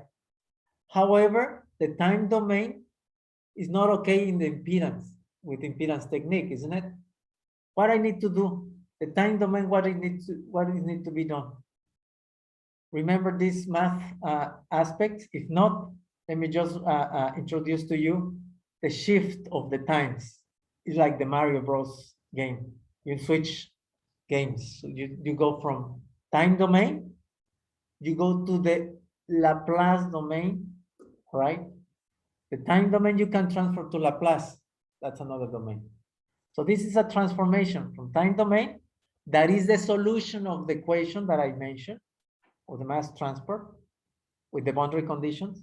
Now I have the solution in the Laplace domain, all right? The solution in the Laplace domain, you can see, I'm putting here, right? The solution of the Laplace domain. Let me put it in the highlight. This is the solution of the Laplace domain. I put it here. This is the transfer function in the Laplace domain. And this will be my transfer function, the Laplace domain. I have another transformation from the Laplace. Then I use the Heaviside transforms. I don't know if you haven't heard this guy, but Heaviside is a guy that did the transforms, and from the Laplace, they did this transform. From the Laplace goes to the frequency domain. You see, I'm just transferring from the Laplace to the frequency domain. And if you see this equation, that is the solution of a mechanistic analysis in the frequency domain, which, by the way, is nothing but what? That's the Warburg expression. Please do not think that the Warburg is only an element that exists in the software. Warburg is a whole equation that allows you to understand, in terms of frequency, the mass transport. This is other way to analyze impedance. You see, that's kind of complicated, huh? That's transfer function, also with mechanistic analysis. You see, that's why everybody does equivalent sequence. I do a lot of equivalent sequence, but I also like to do this, all right? So, okay. So you see, that's only expressions that allows you to understand. Instead of doing fitting, this is a transfer function that explains this. This is a transfer function that explains this.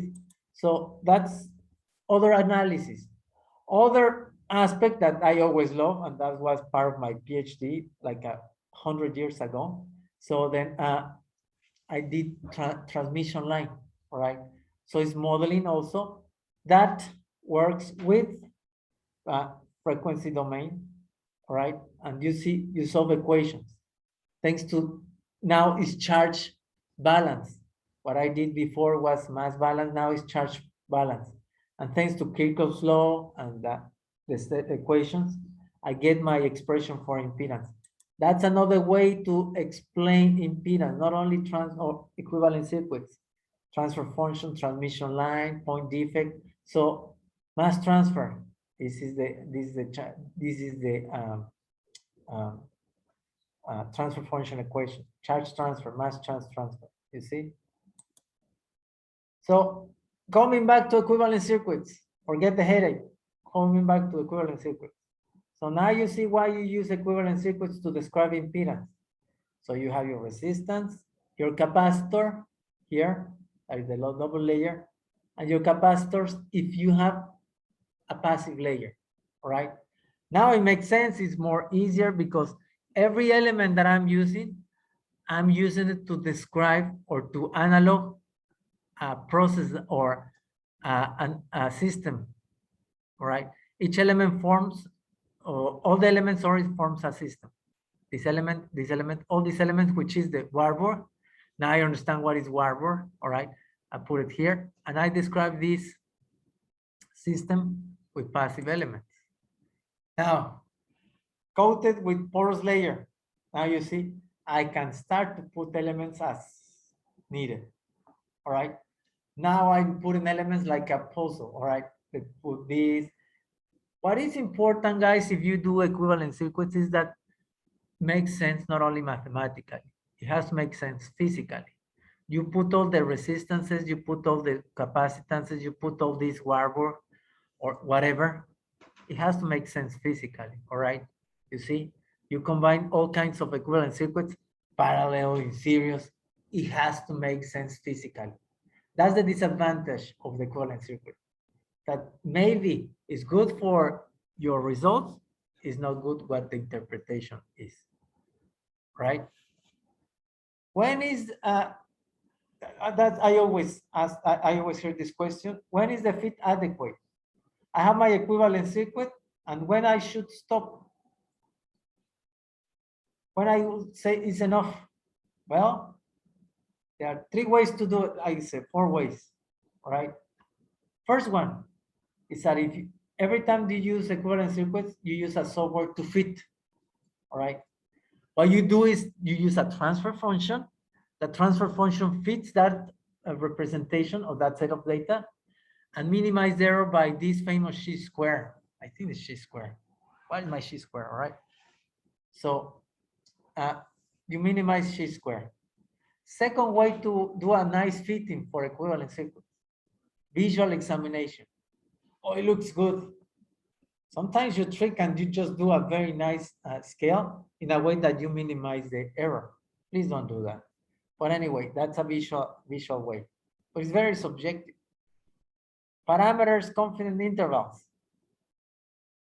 based on linearization about solution, all right? So again, converge. The 4th method is that you get tired, all right? I'm tired of using this equivalency. I don't want to use it anymore. You see, that's the disadvantage of equivalent circuit.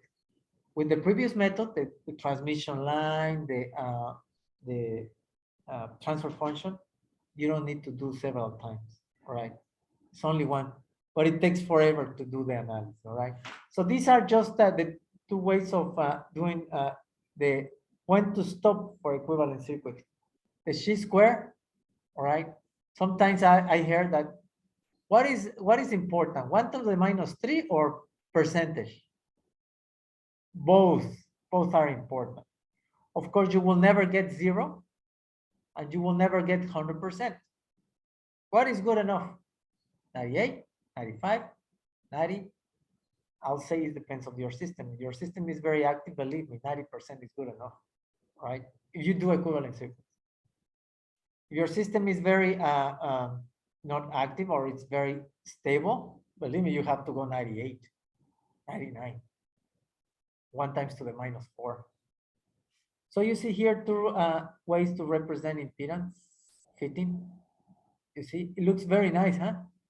Oh, it looks nice. That's enough because it looks nice. And the chi-square is 0.1 and the percentage of error is 88 only accuracy. But it looks nice.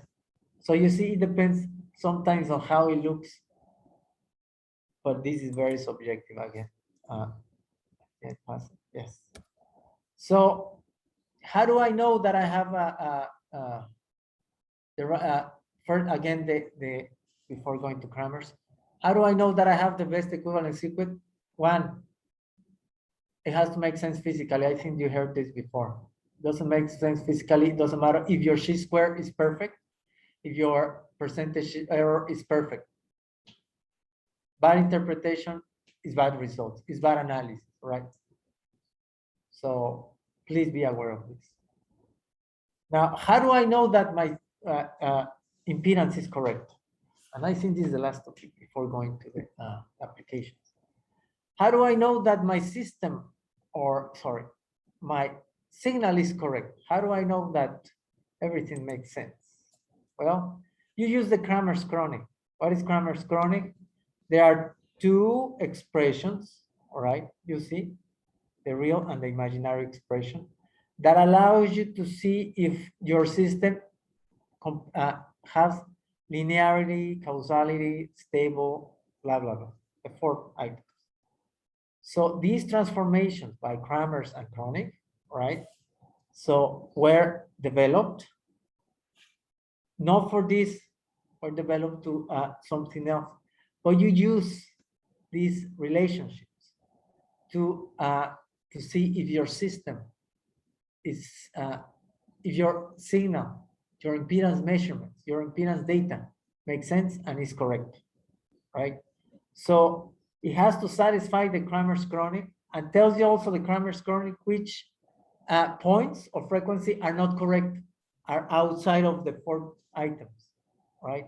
So these relationships, again, these 2, they call it, what they do is that they transfer the real components to the imaginary and the imaginary to the real. What it does is a cycle. So if this goes to here and comes back to give me the same values, that means that you're correct, right? That is the system. The system can cycle thanks to these relations. But if the Kramer's chronic tells you this point doesn't reverse or doesn't comes back, okay, then those points are suspicious. Some artifact, maybe an experimental issue, maybe something that you have that you are not aware. So these transformations allows you to capture errors, all right? And what it does is that, again, minimize the relationships to be 0, all right, to tend to a 0. And we have these equations. But now the softwares, they have Kramer's chronic, I think, feature. So I think Gambri, Soratron, they have Kramer's chronic. So please run a Kramer's chronic run to see what if your data is from the system, doesn't have issues, right? So use the Kramer's chronic relation, all right? So, and then you will see with which frequency you are okay, which frequency you are not okay. And oh yeah, finally I will talk about the CPE, the famous constant phase element, and which, by the way, is being very useful to interpret many things that you have for the interface. So the CPE is the constant phase element. I read that it comes from a distribution of impedance. For example, if you have a distribution in 3D or 2D, which means that you have your surface here. I'm gonna just explain. You have your surface here, the metal, and then you have distribution thanks to this direction or this direction. For example, you have different layers, all right? The layers are not homogeneous. So you have a distribution, all right? So if it is a perfect electrical element, it will have a beautiful 90 degrees angle. But since it's not that, so you have a distribution, all right? This distribution, thanks to plane or a volume, you need to interpret this as a distribution of impedances. So you use one element that has, you see, an alpha here, a mathematical element that allows you to compensate that this is the capacitance, all right? This is the capacitor factor. This alpha, all right, I'm gonna put it here. This alpha, or that alpha, this alpha, allows you to correct this value, which is the capacitor, or this value, which is the capacitor, sorry.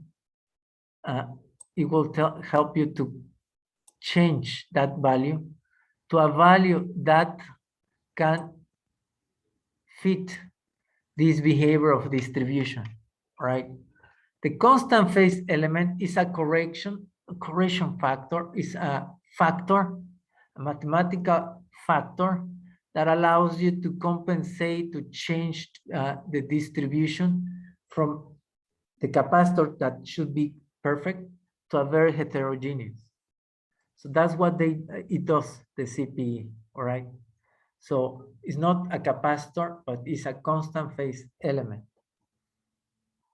And that's what it does, right? For if you use these equivalent circuits.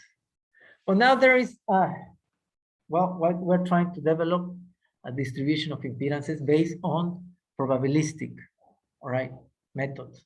So you see that you have a distribution, all right? CPE is very well, or I mean, that's the very simple way to interpret it. So you have your metal, maybe you have this corrosion product, all right? Very heterogeneous. You see, volume, composition, you need to know this interface, this. And you cannot describe with a capacitor because a capacitor would describe, this is your dielectric, this is the plate, And you see the capacitor is not perfect. It has a distribution. You see this space, and this is not the same. So CPE allows you to do this distribution with a factor that allows you to compensate that capacitance and the factor. But you see, the distribution of impedances is random. This is a factor that is a constant that can change it. So this factor can change, but what we are doing now is a distribution. Impedances due to the fact that you have a distribution of properties. So the distribution of properties, all right, will help you to do a spatial analysis and compensate. That's what we are doing. I don't want to announce, but anyway, it's not a commercial. It's just an approach to describe impedance, all right?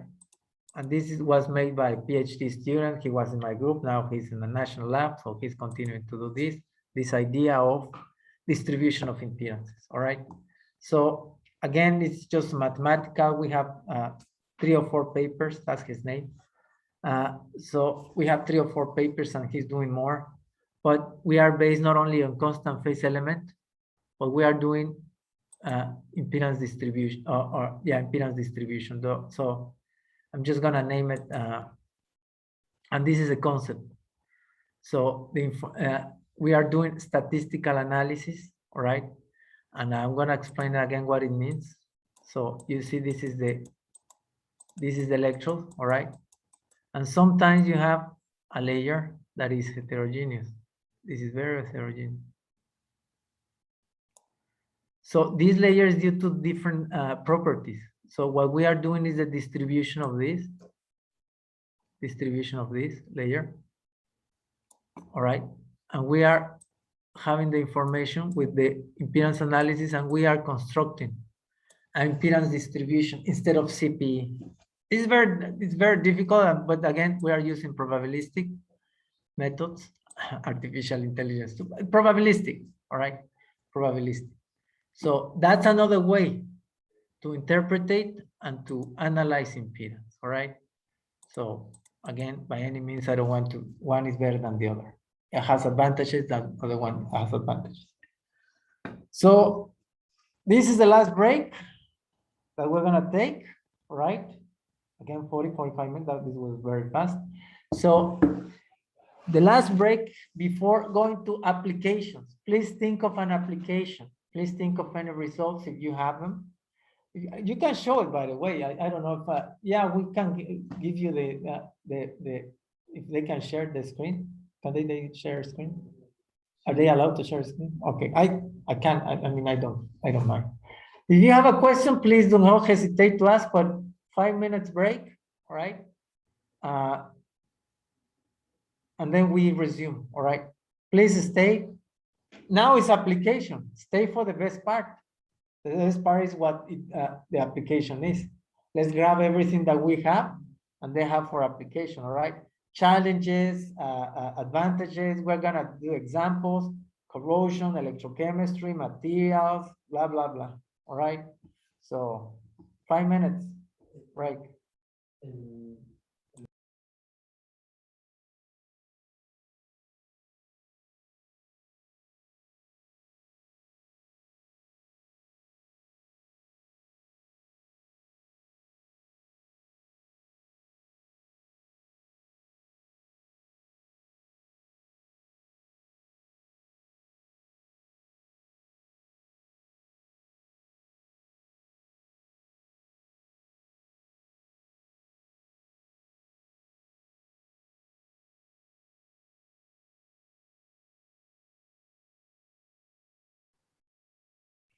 Okay, guys, so welcome back for the ones who are this last hour. Oh, we have a question. High frequency semicircle not intersect with imaginary. What is the physical explanation? Okay, higher frequency. Let me see if I understand the question. We have a question. Tenemos una pregunta. At higher frequencies, if semicircle in the Nyquist plot intersects with the imaginary axis, okay, what is the explanation? All right, Let me see if I understand your question. I will just put it in perspective here in the white. Okay, let me see. Let me see. All right. If not, tell me if I'm. Let me say it's more bowed. All right. At higher frequency, the semicircumferential plot intersects with the imaginary axis. You mean like this?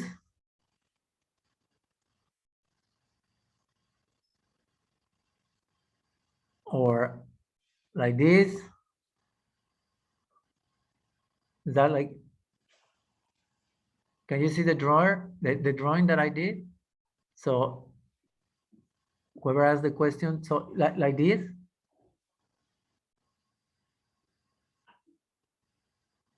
So because I was mentioning here, the results are negative at the beginning. All right.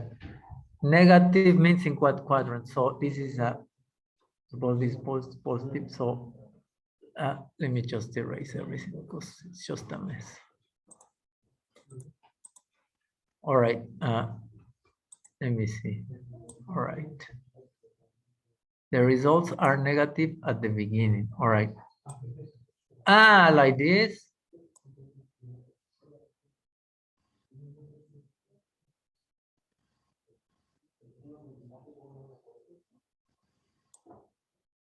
This part, this is what you are asking for. It starts from 0. Oh. And intersects. Is it, how about if you, well, let's do something. I will write it down, all right? Please, because that's important, especially the negative stuff or the high frequency I was mentioning here when I was on a break. I will do 3 different examples, all right? But I will ask here, someone is helping to do the Zoom. And at the very end, I will pass to you the, just try, if you have a drawing or if you have a something that even with your finger, all right, or something that indicates what is your question. Is that okay? Please, it's important. So I will pass it to you at the very end because I want to continue, but let me just, yeah, I will cover that question at the very end when we are in the discussion part, all right? But that's one of the things that I will do. All right, so let me come back again. I will not forget your question, all right?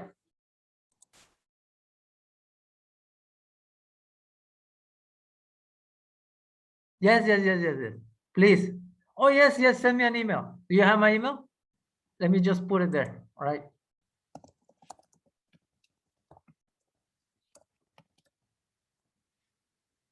Send me to my email and I will explain, all right? Good idea. All right, I'll explain at the very end, all right? Thank you. So let's continue. So I will just do a lot of examples, all right? I have more, so I have as many as you want, all right? So I've been doing, again, industrialized environment, lab environment, in between. So this is one of the applications of impedance. I have many, all right, in this tutorial. So I'm gonna start to make it fast. So the first one is, we call it the evolution of the dissolution process, which is corrosion. That is a piece of steel, low carbon steel, 1008 in CO2 environment.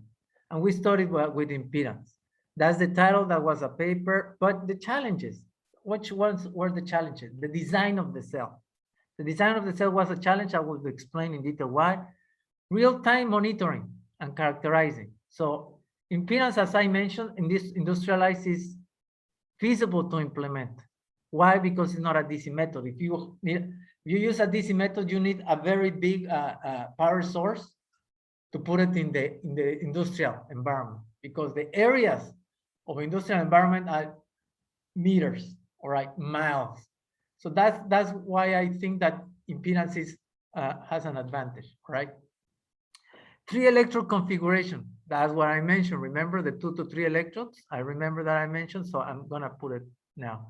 Analysis and what it means dynamic EIS. So these were the challenges. I'm gonna just mention these challenges, but at the same time that I'm going for the example, right? So this is our system. And you say, what is this? All right, I'll try to describe what is this, all right? So I'm gonna use the drawing. So this is, we call it a channel flow cell.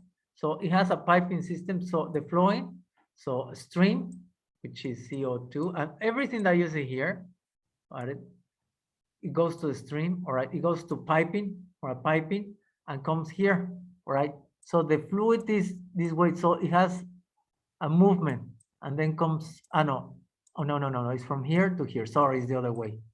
The flow is in different direction, it's in that direction, pretty much, all right? So it comes here, piping, so all the piping goes in here, and then the stream was in this way. So what is this? Is a sampler, and this is in the field, also in the field, in the operation conditions in the pipeline industry. What you do is a pipeline, all right?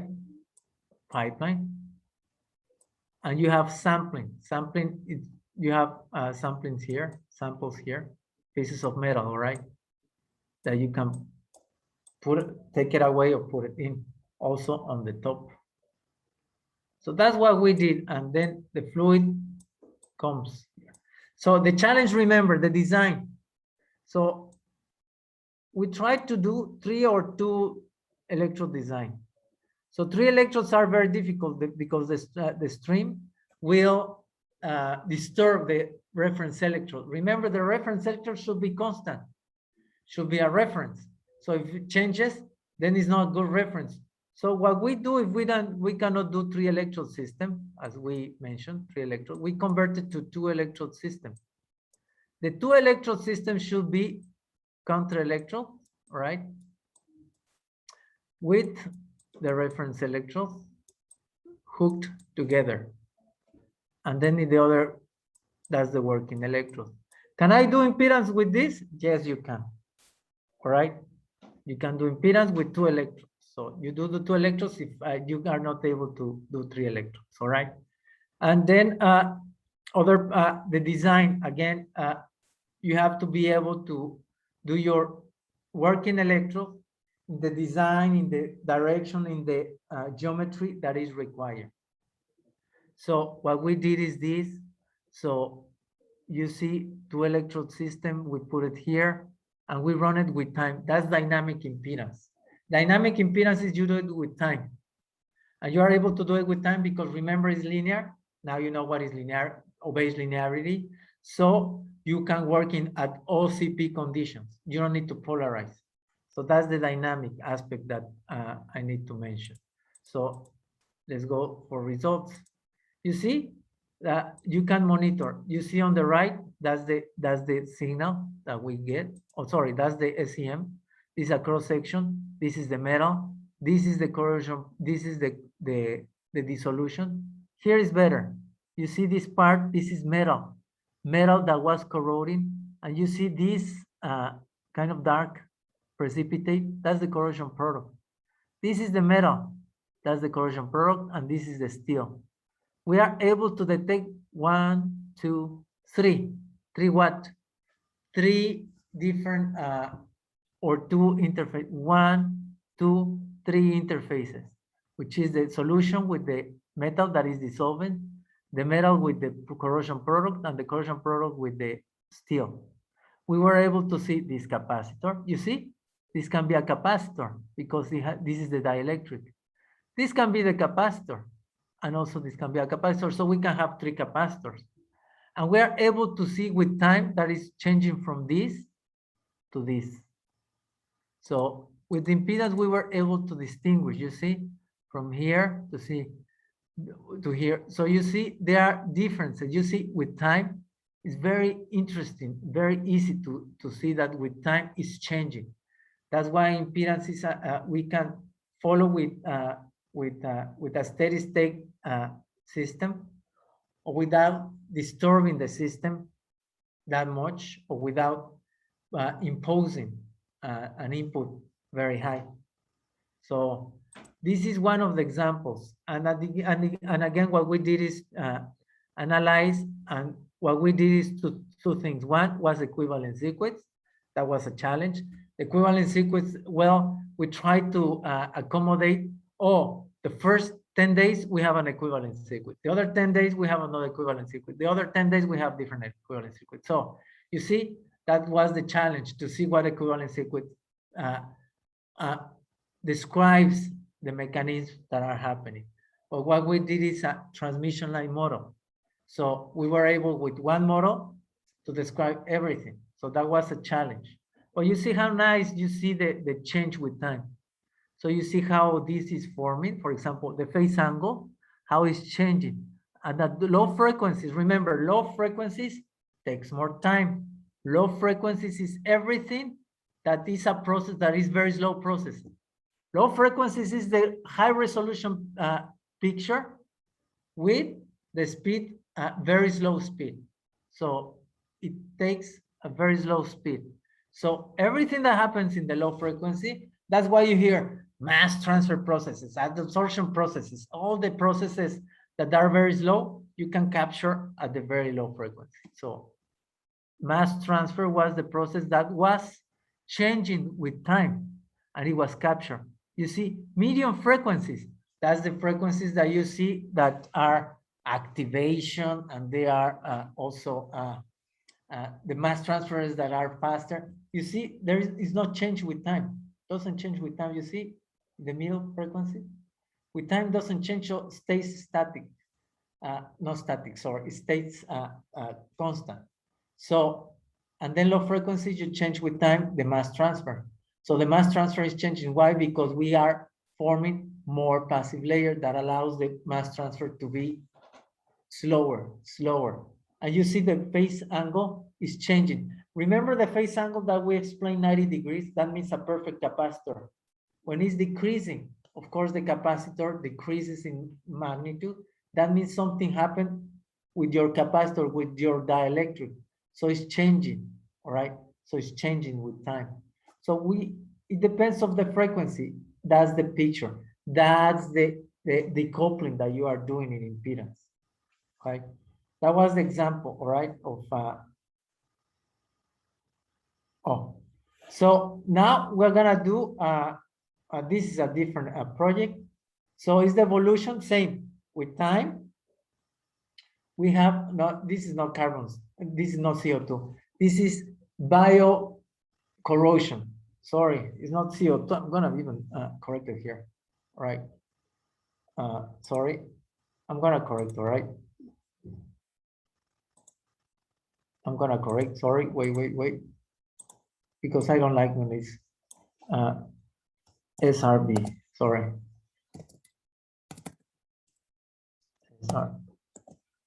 Now I'm gonna go to the,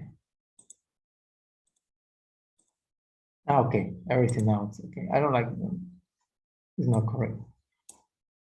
Close this recording. All right. So SRB. So evolution of carbon steel now instead of CO2 is SRB. That's the sulfur reduced bacteria. So that's with bacteria. The challenges that we have was the design of the cell, of course. That bacteria, you have to work with anaerobic conditions, all right? For the ones who are familiar, anaerobic conditions are always challenging, but also what we need to do is real-time monitoring. That's with time. This was with 3 electrode configuration and the analysis. So the system is this SRB. So you see the SRBs are formed due to the fact that you have all the ingredients to have bioentities. I call it bioentities, all right? And then you have local attack. So you see the experiment that we did was to create this environment, the environment. This is the one on the top is without microbes. The one on the bottom, you see the thick biofilm layer. And underneath this biofilm or within the biofilm, we have the bio reaction. So how can we detect this? Well, what we did is that design, and we did also the design with time. And you see here, that's very important to see here. Annotate, I'm gonna do in the highlight.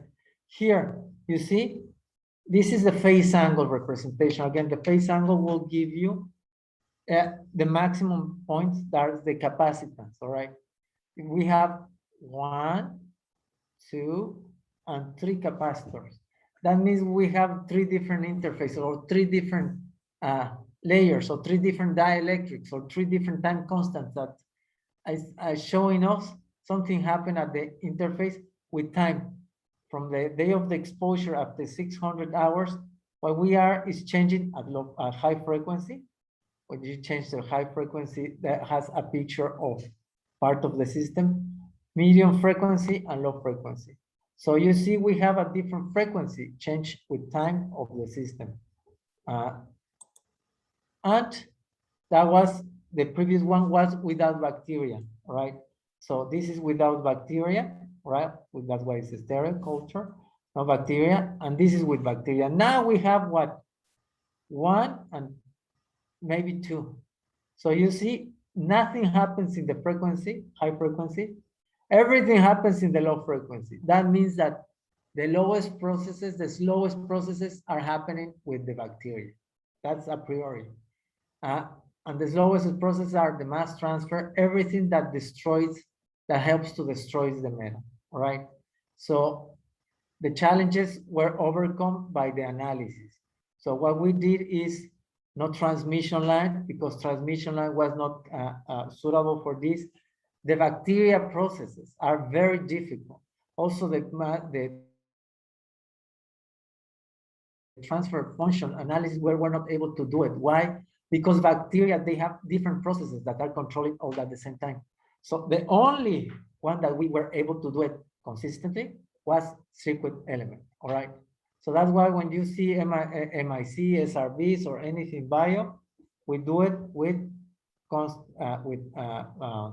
equivalent circuits. And of course, that the equivalent circuits make sense with the sterile environment. The resistance, you see, the resistance of the film was going up. The resistance of with biofilm was down. So this is a very simplistic way now. Of course, the equivalent circuits allows us to explain with time what was happening without bacteria and with bacteria. And of course, we have the evidence. You see, the equivalent circuits allows us to understand everything that happened and also quantify. This is with bacteria, you see on the left, and you see on the left, the right without bacteria. So you see a big difference, and we were able to characterize, quantify, and explain what happened in this example. Now, in terms of this is for the ones who are doing material. The ones that are doing materials, this is a stainless steel, high molybdenum content, all right? So that we did the passive active corrosion state in this alloy. This is an alloy we call LX6XN, which is 6% molybdenum, all right? So this is an example. The challenges, the design of a trustable electrochemical system. And I need to tell you this, all right? This is very important for impedance. And correlate DC and versus AC methods. So this was the system. Again, this is a sample, stainless steel with this molybdenum content, all right? Again, what is called the alloy is AL6XN. And this is the alloy, all right? And of course, we compare this alloy to 316. You know, everybody knows 316. That's austenitic stainless steel. And this is, again, this is stainless steel. And first thing that we need to overcome is the design of the cell. The design of the cell is important because this component, right? Every time that you do, this is your metallic sample, all right? And then you put a container, all right? Every time that you do that, this container has an O-ring, isn't it? An O-ring. This O-ring might not be sufficient, all right? I'm gonna put the O-ring here, and this is the, you see, there is a gap here, a small gap here.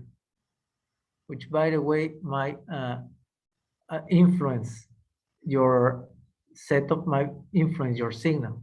So this is the thing that you need to overcome. The setup of the system, the setup of the how you design your electrochemical cell. Why? Because you might get crevice, you might get a gap that you don't know how is it gonna influence, but it's gonna affect the signal. So we overcome this. So it's not only that you use a metal, put it there, and then run impedance. So what we did, we call it, this cell was very sophisticated. What we avoid is the O-ring, solid O-ring. We did a liquid O-ring. That was a very good design. So the design allows us to study the impedance signal and all signals. So that's the first challenge. The other challenge was, again, this CV versus AC. This is the typical polarization plot result from 316. You see passivation, and then reactivation, and then pitting. And also for the material is the same. So what we did is, let me see now here. Okay, let me go back. Yes. So what we did here, you see, thanks to the, here on the left, here's the DC method. You see passivation here. This is the passivation and the reactivation. So you see a different potentials. What we did at different potentials, 0.6, 0.8, 1.9, 1.08, 0.6, 0.8, this. So we were sure that we have a passive layer. But you see at OCP, we have this. This is a very interesting signal. This signal, you see positive and then negative. Remember, this is capacitance type of behavior. This is inductance type of behavior, or contrary to a capacitor. That means that we have desorption, all right? So the surface is very autocatalytic, and sometimes it forms maybe hydrogen, maybe other compound, and is releasing some ions, and then deabsorb some ions. So we couldn't capture this with these DC methods. The passive region, yes, we could capture in both techniques, but that's the challenge, that you do AC looking for some more information, or complementing or backing what you already have and adding more. That's the challenge. And you see, thanks to this, so we were able also to see at 1.15, you see, we don't know what is here. You see this vocal or this behavior, we don't know what was. Here with impedance, we were able to see at 1.15, which is this, at this point, we were able to see that we have not only an inductance, but two different inductance, 1 and 2. Then, and 3, we have 1, this is the capacitor, 2 is the inductance, 3 is another inductance. So we have two desorption ions, which allows us to understand the passive layer more, right? These ions were able to be detected by impedance. Therefore, we searched for XRD and XPS, and we found the materials that were desorbed, all right? So you see that this DC was not that clear what happens, but impedance was very clear what happens at this point, all right? At these polarization conditions, impedance were able to see what happens.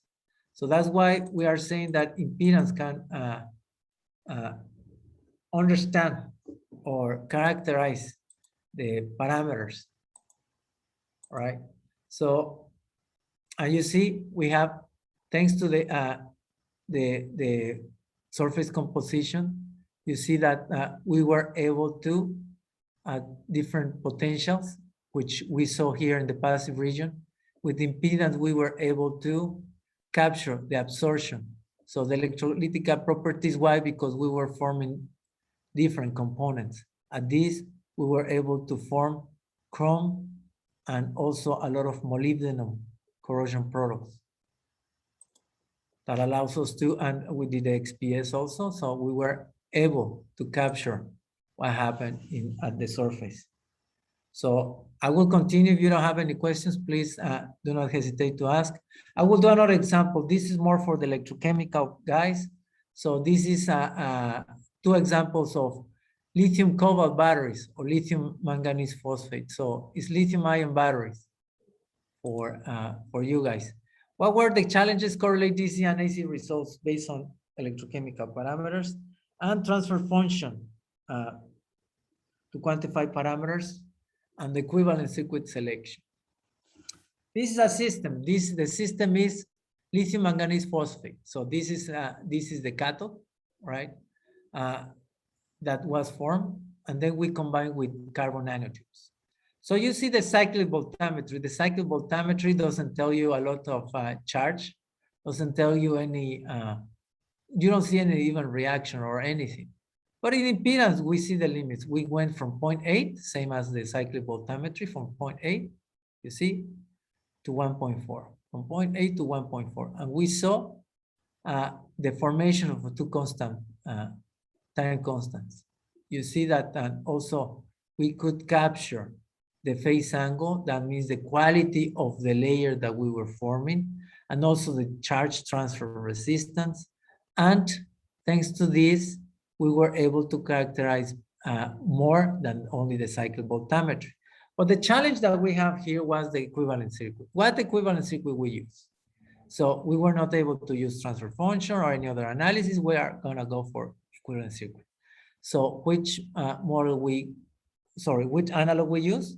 The one that explains physically the electrolyte, the first layer that we form, which is this, and the second layer that we form, which by the way also is companion with the mass transfer processes, all right? So, oops. So the next composition, we also did the same. Again, once we have an equivalent circuit that is able to explain physically what happens, then you see by adding a little bit carbon nanotubes, we're able to change from previously, you see high resistance, now lower resistance. Now phase angle gets more, one, this was 2. So we have one reaction on the surface and mass transfer reaction that were overcome by adding this percentage of CNT. If I add more percentage of CNT, you see how it's changing from 2 to 1, more less resistance, and we are also changing the low frequency. Low frequency, we are changing the process. The mechanistic process we are changing by adding CNTs, which we don't see it in a cyclic voltammetry. But we see it in impedance, you see? Now it's changing. Now it's changing. Now we have not a semicircle, but also a diffusion process. We are having an explicit diffusion process. And one before that. And lastly, if I have only carbon nanotubes, the nanotubes, you see, how is the influence in the low frequency? In the low frequency, which is the mass transfer, carbon nanotubes has an influence directly in the mass transfer process. Therefore, I need to balance that carbon nanotubes in order to get the best of the mass transfer application for the lithium-ion battery. And I was able to do that also by having the equivalent circuits that allows me to quantify parameters, right?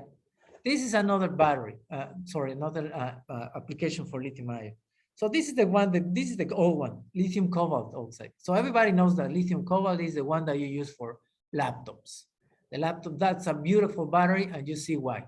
You see in CVs, you have 1, 2, 3 different redox reactions. 1, 2, 3. So you see how beautiful it is. It's completely reversible.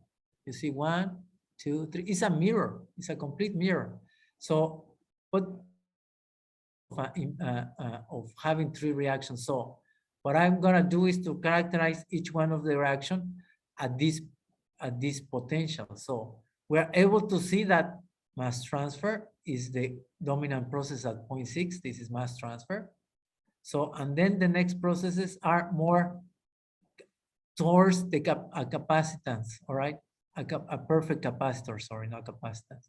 So you see, impedance again is able to complement and helps you to understand the interface. So this is another one, another example. Zinc-rich epoxy. This is something that please take care, because especially if you are working with coatings. If you are working with coatings, we identified, and this was very controversial paper, was in Electrochemical Acta.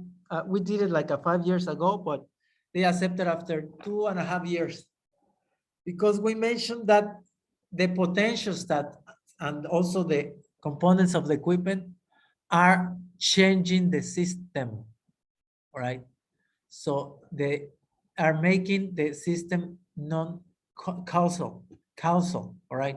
So the potential stats sometimes are doing something interesting. So that's why we saw the challenge was non-conventional EIS.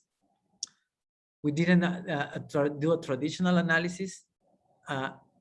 We tried to duplicate because of what we found that the equipment is doing. We had that challenge, and the analysis was not easy. Why? You'll see why. This is a zinc-rich epoxy, all right? So what it does is that you have the coating. You'll see here the substrate, and you have the pieces of zinc here in the epoxy. These pieces are here, and what happens is that, oh, the impedance is going up and down. It's going up. So if you have this, that's not very conventional. The conventional is this, right? So going up and down. So what happens is that thanks to many examples that we did, right? We were able to corroborate and show that the impedance measurements were charging. What is this? This is one of the experimental things that I want to share with you guys. If you are doing a sequence of experiments, all right, and if you have a semiconductor or something like the zinc-rich, when you send the signal, your AC, right, you're charging this, right? You're instead of being active, you're putting this as instead of being active, the zinc reacts to sacrifice. What you are doing is you are charging this, charging, all right? Because what we did was doing OCP, and then we did EIS, and then again OCP, and then EIS. But we didn't wait enough time. This OCP is not only to stabilize, but also to discharge. You're charging this, all right? When you apply EIS several times, you charge, and that's why you have funny behavior, unconventional behavior. You might expect, oh, that impedance should be lower. Sometimes you go higher. Why? Because you are charging the material. So what you need to do is to wait from impedance to impedance. You need to wait a certain time, and that's in the paper, right? Electrochemical Acta, 2019. Oh, here's the reference. So we did that, and we were able to even put the time that you need to wait, right? Especially coatings. You charge the system, right? So that's the issue that we have, all right? Yeah, that's the issue, non-conventional behavior. But we were able to, you see, due to the cycles, we were charging instead of studying. Anyway, corrosion mechanism of reinforced steel. In concrete, when you have zinc-rich epoxy, of course. What was the issue? Dynamic analysis and design of the system long-term. With reinforced concrete, what you, the ones who are familiar, you know that if you do a real system, well, not real, everything is real, sorry. So if you do a solid state sample, which means concrete, you know it's gonna take forever to corrode, unless you have a very thin or unless you have 15% of salt. All right, then you don't need to wait. However, what you need to do is simulating the environment that you expose. They call it pore solution or different solutions, which by the way, they're like 15 different solutions. But you need to wait a lot of time. The challenge is to simulate concrete environment. First, not error, but issue that you have when you simulate concrete is that you need to be in pH 12 or more. And if you wait for a month, we did like many experiments in different pore solutions. We found that after 2 or 3 weeks, the CO2 will change the pH, the carbonation will happen, even though you put nitrogen. So if you put nitrogen, it's not enough. You still have CO2 going to the solution. So you need to buffer the pH. You need to buffer the pH. You want to maintain your pH with the pore solution a longer time. I think this is in papers. I think Dr. Sagüez and many people are did this report this. But anyway, just to let you know. And then what we did in this example is that we have the rebar, we have the concrete, but in the rebar, what we did is to put an epoxy rich, you see, this is the rebar. I'm gonna put it. This is the rebar, steel. This is epoxy. The green stuff is, we are environmental, so we put it in green. And then this is the zinc, all right? You see how the zinc touch each other and makes a perfect sacrificial effect? Very nice, huh? So that sacrificial effect was not efficient. So you see, sometimes we have zinc oxides here. Sometimes we have it here, here. We're not efficient. So what we did to sacrifice the steel before starting to activate, what we did is to put carbon nanotubes. We put nanotubes and they were connecting the zinc. And then we protect the steel by adding zinc and carbon nanotubes. So we did a very nice nanowires, all right? So that was the system. So we run impedance. Let's start. What we were looking is that the efficiency of the carbon nanotubes, right? And then they say, how you use impedance? What were you expecting? Well, the carbon nanotubes will connect all the metal and they will form very nice distribution and they will do very nice corrosion products will be homogeneous. That's the principle. Then impedance is able to recognize that layer. All right. So there you go. So what we did is this, and let's see. So at 7% of zinc rich, you see that this is at first day, 5 days, another 20 days, 100 days, right? Now we combine everything.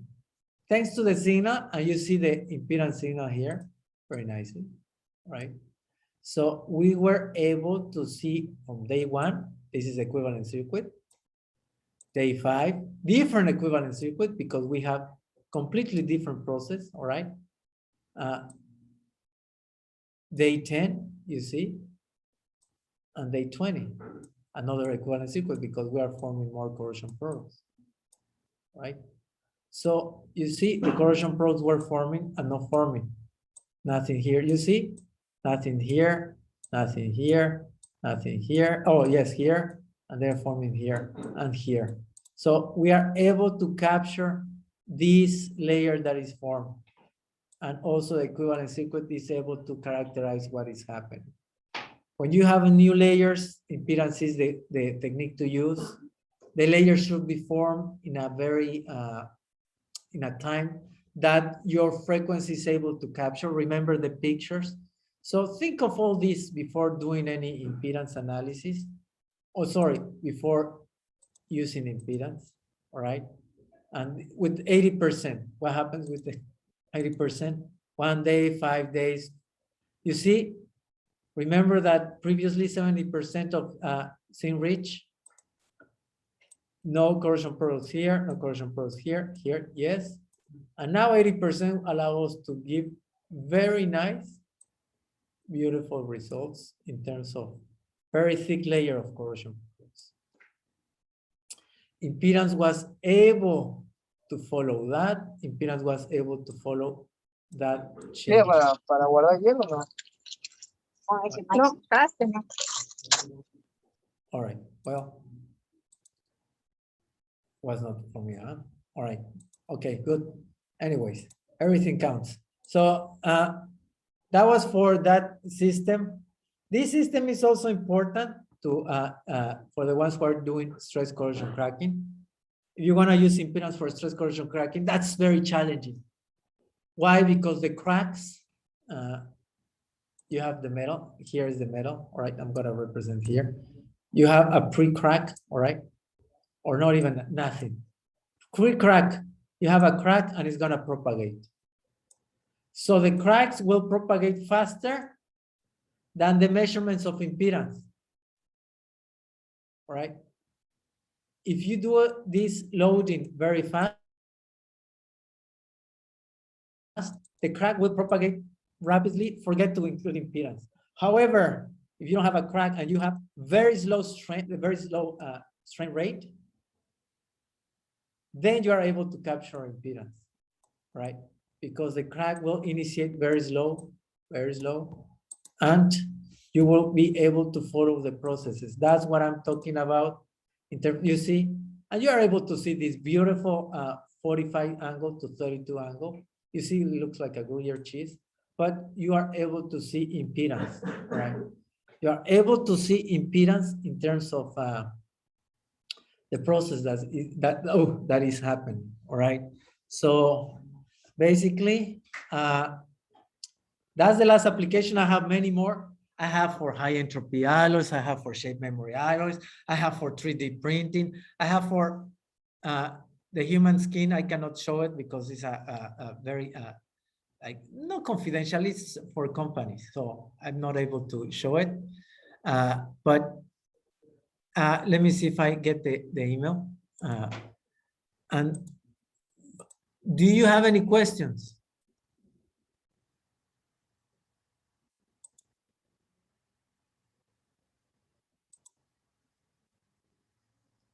Oh, okay. So I didn't get any email. So do you have any questions for what we saw in terms of application? Because we are about to finish. Por favor, recuérdese de hablar de distribución de impedancias. Okay, las gracias. fronteras. Yes, yes, Gracias a usted. yes, yes. All right. So let me go back and yes. Let me see. This, can you stop recording? Because this is not good to show. No, lo puedes parar. Ya para hacer. Okay. Okay. I'm going to do it in English and Spanish, all right? Those are important. All right. Remember the idea that I told you? Well, now we have a project and we have papers. So right now it's very difficult to show it to everyone, but that's only for you guys, all right? Please don't record this. It's a recording, isn't it? You have to stop recording. Where is it? No? No, no puedes parar. Por favor.